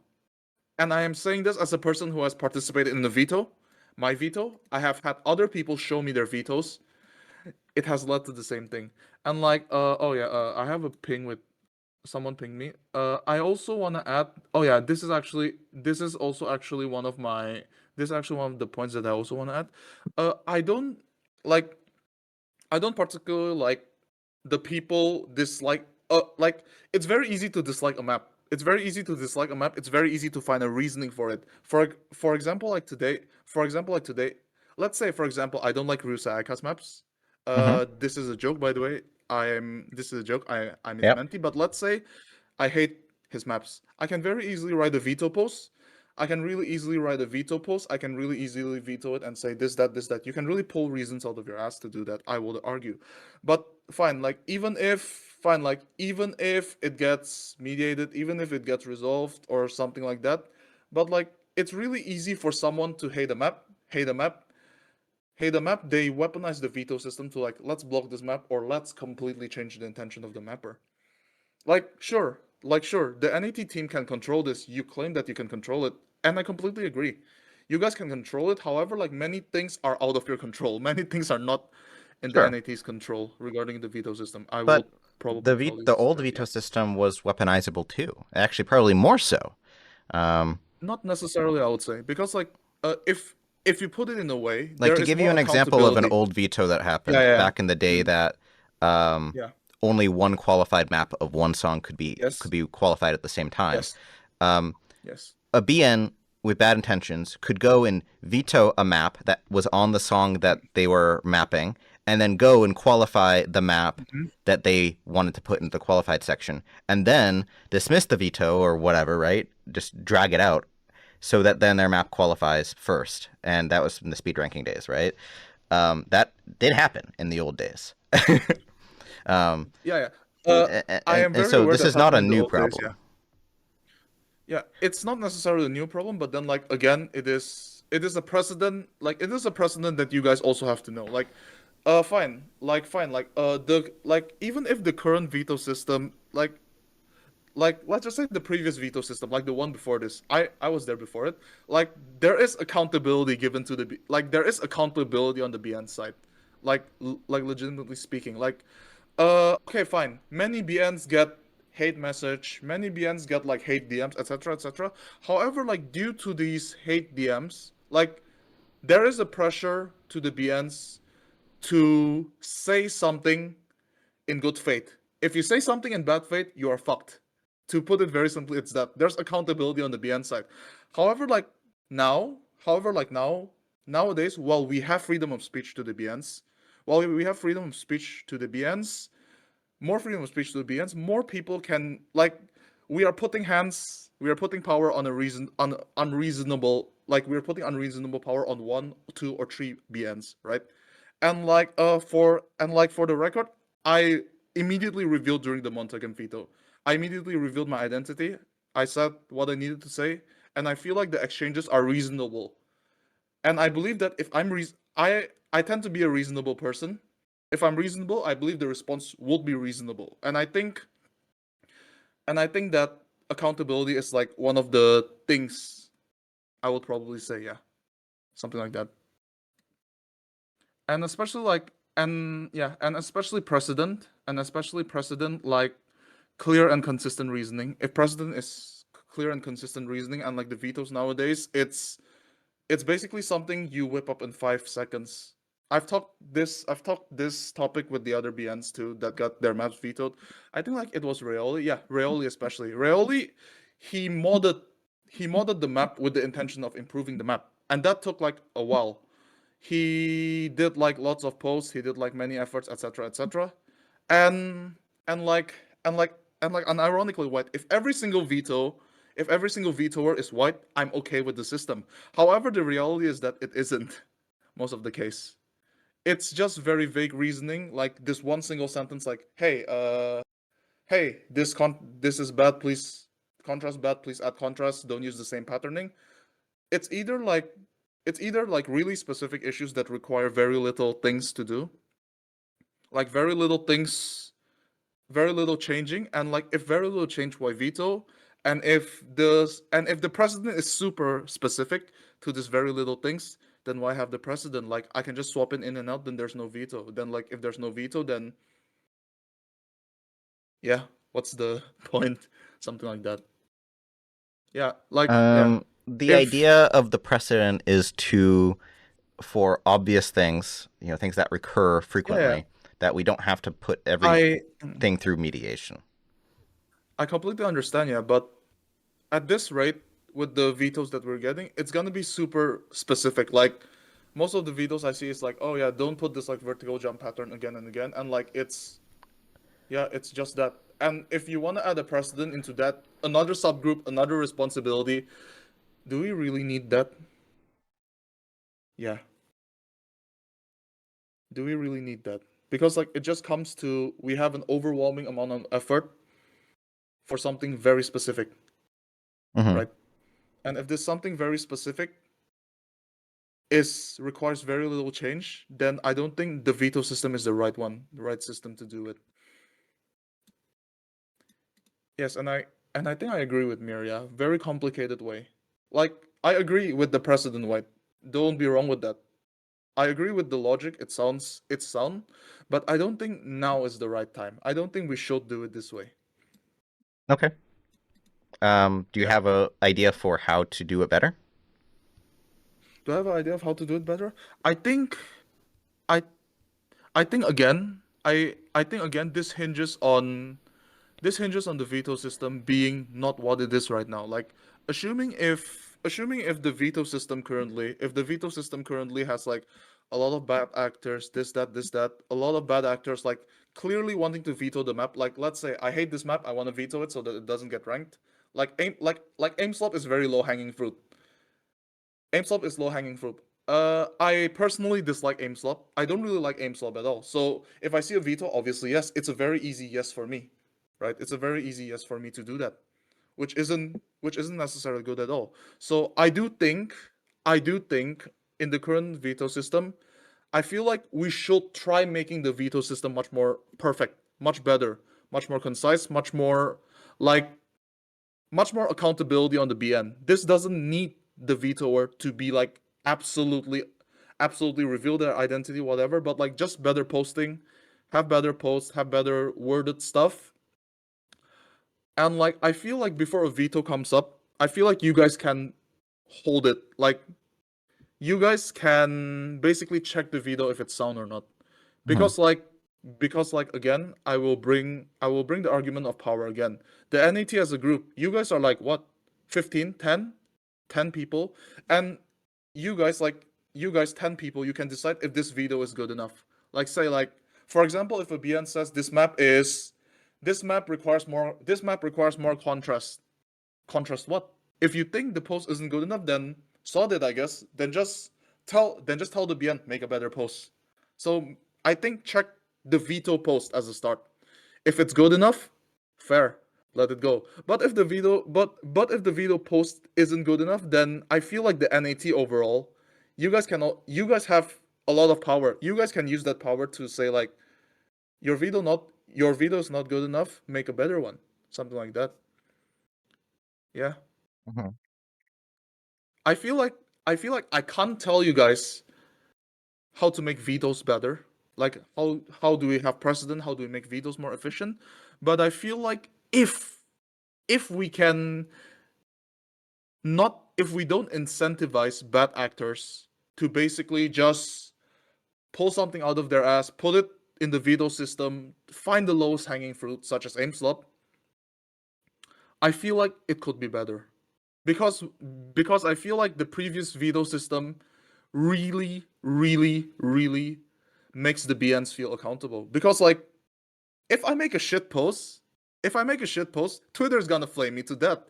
I'm gonna get death threats. That's not good for the BN, obviously, right? But now it's anonymous. Who is this BN? We don't know. The mapper is talking to a wall. I, the vetoer, I'm talking to a wall. It's not that great. So like, again, I feel like check better. From the NATea, I think you can check better. Yeah, PRS in like check minimum problem reasoning solution in veto post. PRS maybe. PRS check for the wording of posts. Like, is it clear enough? Is it clear enough for the average BN to understand and pull a conclusion out of the veto? I will put it that way. Yeah. Yeah. I'm really sorry for taking a lot of time, and like it's beyond the 2.5 hours, right? I'm really sorry for that, but this is what I want to say regarding the entire precedent system, is that we have a flawed veto system. We shouldn't build on a flawed system. And to close my statement, I think like if a mapping style is popular and many people like it, is it fair to consider it not worthy of ranked? Like Picasso is famous and well known due to his portraits, but at that time, like Picasso, not a lot of people like Picasso. He's controversial, and like many mappers like Ica, Depi Force, you guys know they're controversial maps. They're known by their weird gimmick maps. Many people hate it. Many people love it. And I feel like it's fair to allow these aim mappers to be known and recognized for their effort in making something. Even though as a disclaimer, I don't like aim slop maps, but I feel like it's fair to have these people to let these people have the equal ground without getting fucked by everything else. That's what I want to say. Yeah. Sounds good. I don't have much to add there. Well, I mean, ultimately, at the end of the day, this is just discussing what the sentiments are around both the repeating vetoes, the idea of introducing a way to solve that, right? Absolutely. So it's pretty clear that the current implementation or the current proposed implementation of such a system is not perfect, and I never said it was. That's why we're here discussing it, right? That's great. Yeah. And to be clear, it wasn't going to happen in this way anyway, right? It's just, two people's opinions on like a possible idea, right?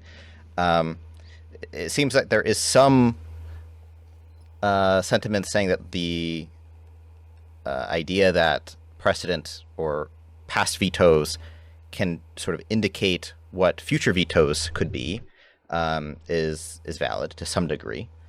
Just how that potentially gets implemented is obviously up for debate. So we're going to move on from this discussion, of course, because we've been here for a long time, and we unfortunately do need to wrap this up.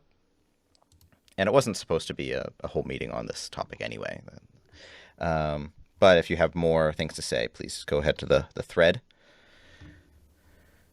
And yeah. Or threads. Because threads. there are other things we come up with discussed your own earlier thread as a well. while Yeah. ago.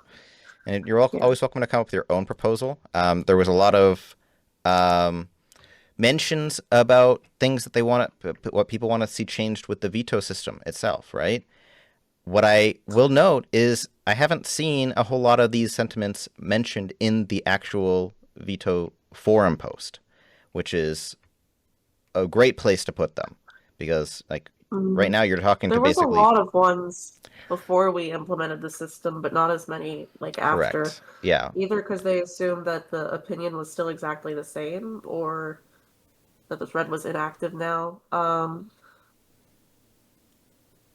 I would say that we ended up making so many like various changes that not all of the posts would be exactly the same, but like there was a lot of Correct. very valid reasons and concerns that were brought up today.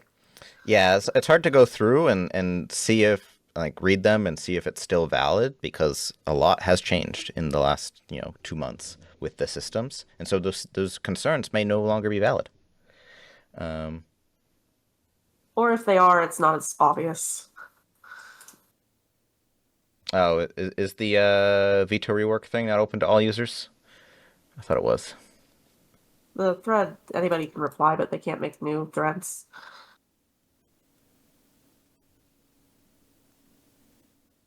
Oh, okay, gotcha. Yeah, I see what you're saying. Makes sense. But yeah, I'll spend some time going through the chat log later tonight, and sort of seeing, because there was a very active chat history today that unfortunately I cannot keep up with perfectly. And then I will also respond to any remaining comments in the actual proposal thread. Like I said, nothing is going to happen as a result of this proposal, but it was designed to get a discussion going about some of the things that I mentioned. Okay? So no need to panic, everyone. Oh wait, I'm really sorry. Like I haven't left the stage, but like I just want to say thank you to White. I just want to say thank you to White and Noffy. Like thank you very much for having this NATea Time. I think it's, even if like, I thank you guys for leaving some time, the energy to do this, especially because it gets mentally tiring, because you have to hear a lot of people talk, especially me, and I do apologize for any inconvenience caused. But thank you very much for listening to us. Well, I think it's really important to have these kinds of open discussions with the community. I like that we're able to, even have some of these controversial talks, because there were some takeaways that I think that we can go back to the rest of the team and try to get some of these things improved, because there was a lot of consistently mentioned things that I agree that I think that we can fix, right? So. And then, of course, it's all recorded so that we can go back and ensure that we're following it properly. It's also easier to chat like this than it is on the forum. It's a lot of work to format a reply and read them. Yeah, one of the limitations of the forum is that there's like 10 million texts. Mm-hmm. Yeah. And that's why many don't want to say there. Yeah. I don't even remember if the NAT role on this server is up to date, Drago, but thank you. It's probably it's up to really date, not. maybe. It's really not. You brought Kevin back. All right. Yeah, thank you guys, because talking about things is the first step to understanding each other. Otherwise, we're only left with walls of text, the drama that happens when something bigger happens, which is always heated on both sides, and then a lot of assumptions that happen in between. So just talking about things on a normal basis is really helpful. Yep. So unfortunately, Noffy and I do have to head out because we have IRL things to deal with. There were several other proposals that actually have some valid points, like rewording the audio file bitrate rules. There was proposals for decor and slow down versions, and other sort of standardization things, metadata stuff that I think are worth hopping onto the forum thread and supporting, if that's something that you agree with.